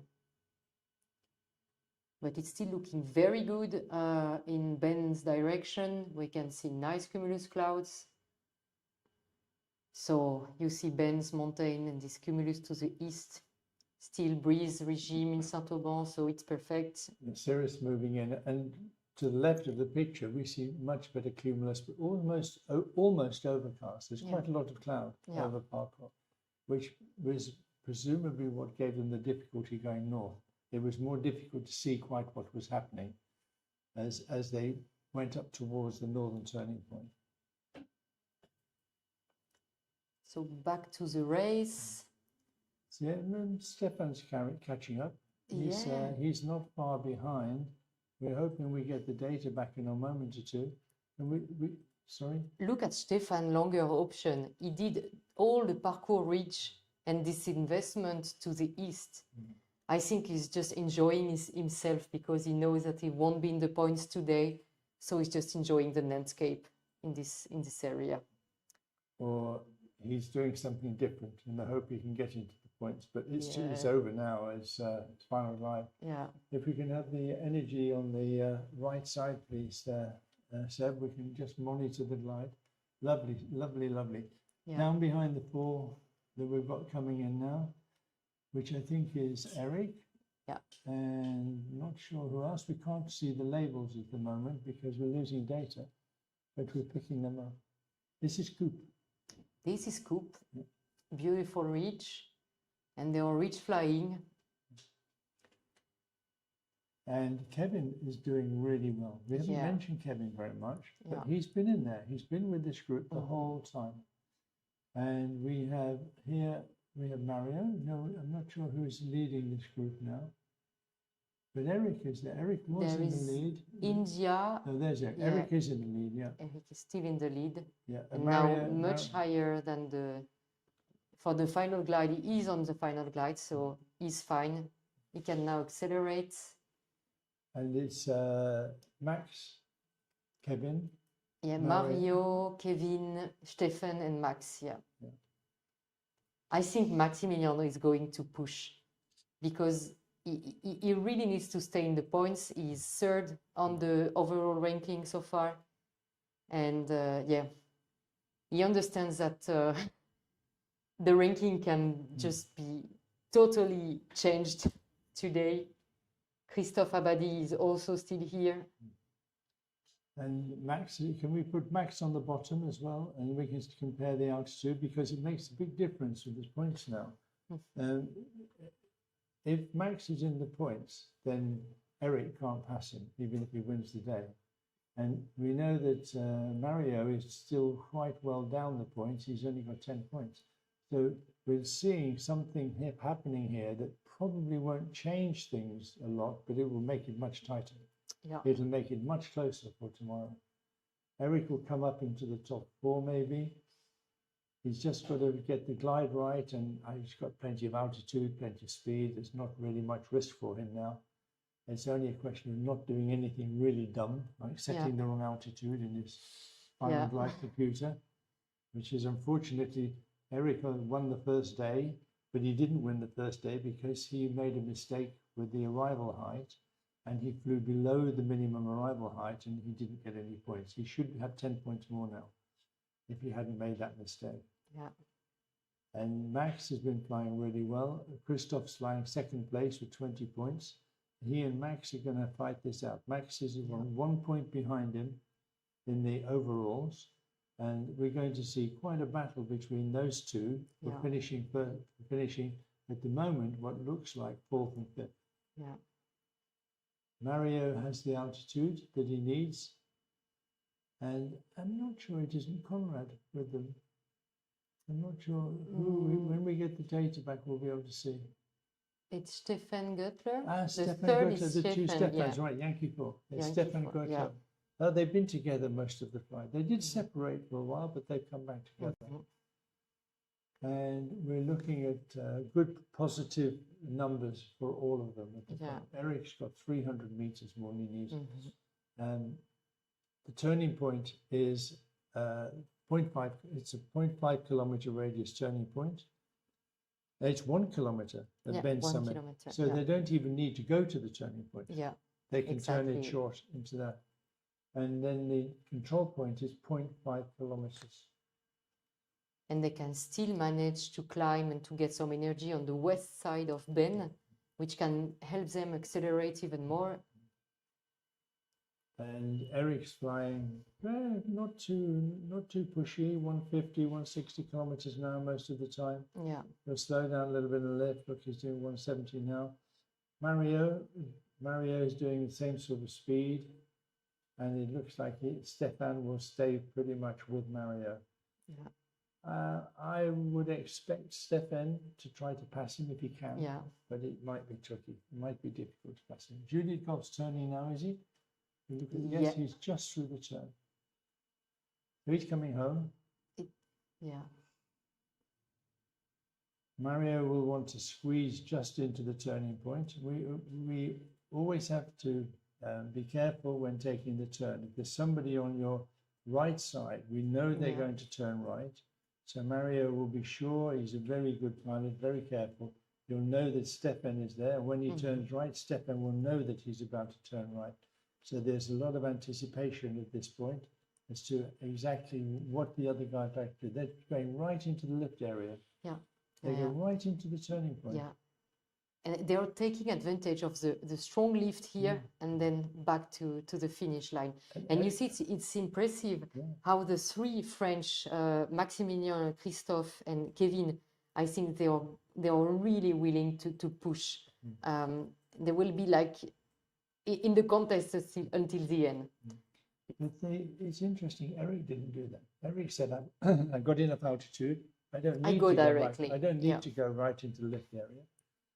And Max pulled in front, but he's a little bit short of altitude. Not much. Yeah. Looking interesting now. What are they doing? Yeah. Yeah. And Christophe has not got any excess altitude to push to catch up. Come on, Kevin. You need to get your foot on the floor. You need to push. Yeah. The great thing about this finish altitude and this finish system is there is no risk. You can afford to really push because there's a lot of margin for the minimum altitude and a safe landing on the airfield. There's no point in pushing to below the minimum altitude, and so you can try and really refine it so you're finishing at exactly minimum energy. Yeah. And you used it all. Eric's well ahead. He's a good distance ahead now. Yeah. We're going to need Seb's little distance calculator in a minute on there. We'll see what the difference between them is in distance. We can look at the side, please, Seb, at those four. We've got Mike coming in. Yeah. Well, he'll be number 6. Looks like he's pretty sure to come next. Alberto's not far behind, but he's a little group which will be fighting for 7th and 8th place. There's a little group there, and we'll come back to those in a moment or two. And Stefan Lange has fallen behind. He really struggled to get away from the ridge, and that's really cost him a lot. Yeah. And Conrad's back there, he's had a struggle there as well. Mike Alpha, Arne, he's not done a bad flight today. That's flying the parkour is the sort of thing you can do virtually quite easily. That's true. So I said, maybe we can look at the side of the little group of 4. And they're going to be very interesting. We'll come back to Eric when he finishes. It's very tight. It's not set in stone that Mario would be second. He's really close to Stefan and Christophe. It's gonna be, Christoph's past Max. yeah. And Kevin's fallen to the back there, and Stefan could steer it. Now, when we look at the altitudes, you have to see the altitude and the speed together. So maybe we can put Stefan in there with Mario, because the energy is both. The energy is the altitude and it's the speed. Mhm. And when you see a ground speed of 190 kilometers per hour, knowing they have some 20 kilometers per hour face wind, they are really pushing very fast. This morning, Kevin said that he was going to choose his moment to attack. Kevin, it's your moment to attack. It's your moment, Kevin. But if you haven't got the altitude, he's pushing hard ahead, but he's also pushing it just a little bit lower. Yeah. It means you will probably have to slow down towards the end. Unless he find a better energy line than the others. I don't think there's very much between them in laterally. They're close together. Yeah. Yes. Stefan is pushing. He wants to catch up with Mario. 180, 190 kilometers an hour. Yeah. Stefan will be looking for, he's doing that. And then what are we flying here? We've got Christoph is a JS3, Max is in a Ventus, Mario, he's flying a Ventus 3, Kevin's in a JS3, so there's a real mixture of gliders here. A real mixture. And as always with these, we're not seeing much difference. It's not like one is going much better than the others. It's just not like that.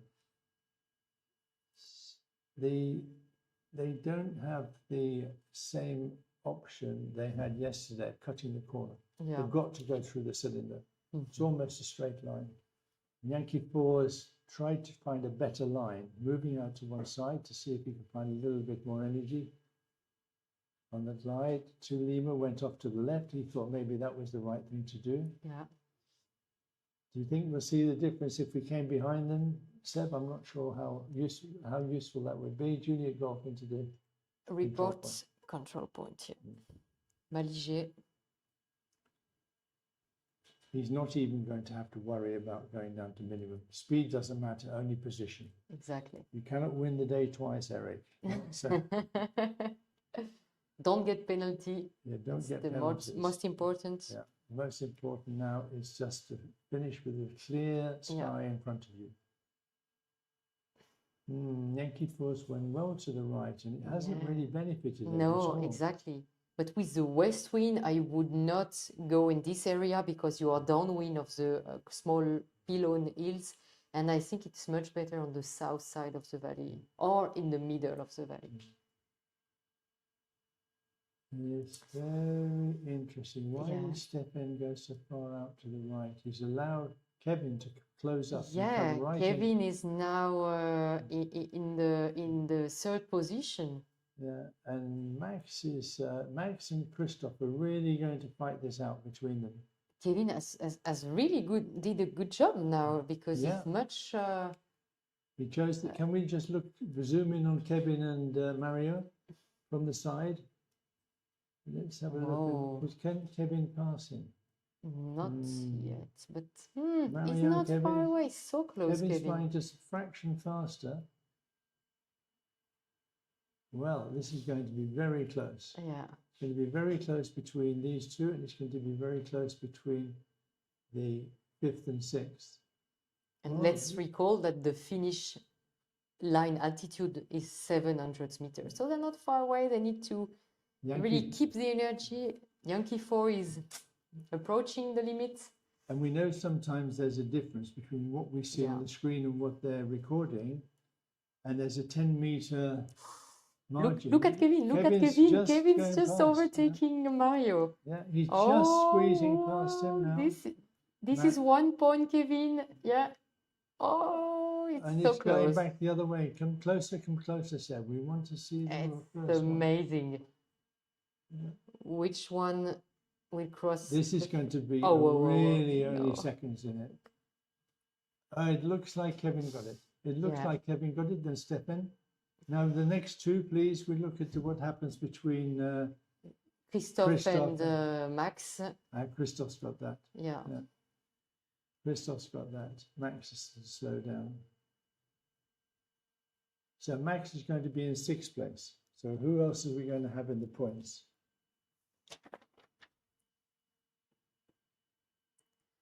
So next we have Peter Millenard, Mike, just turning the report point. Peter Millenard. So he's going to be in the points with 7. Yeah. And we are going with Claire. Okay. We're going to talk to the winner now. With Claire, live.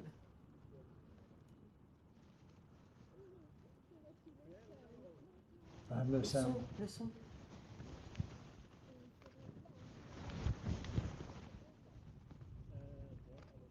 On n'entend rien. We have no sound.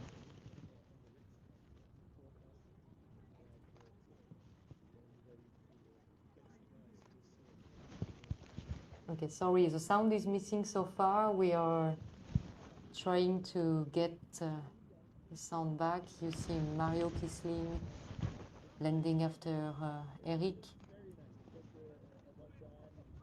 Actually, we hear something, but it's very weak.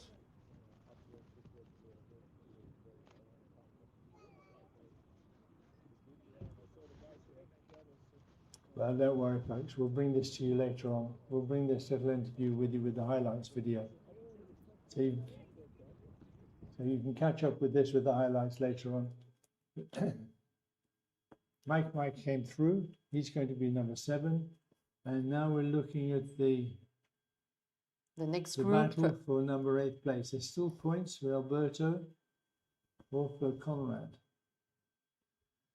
Just about. Didier has come forward. He was well back earlier, but he's caught up now. And he's got the altitude to push his speed up here. Yeah. So Alberto's coming at 200 kilometers an hour now. Conrad's 205 kilometers an hour. And Kilo Whiskey, he's got some altitude more, but not. Maybe it's enough to catch. But very exciting finishes today. Yeah. Very close. Very tight, yeah.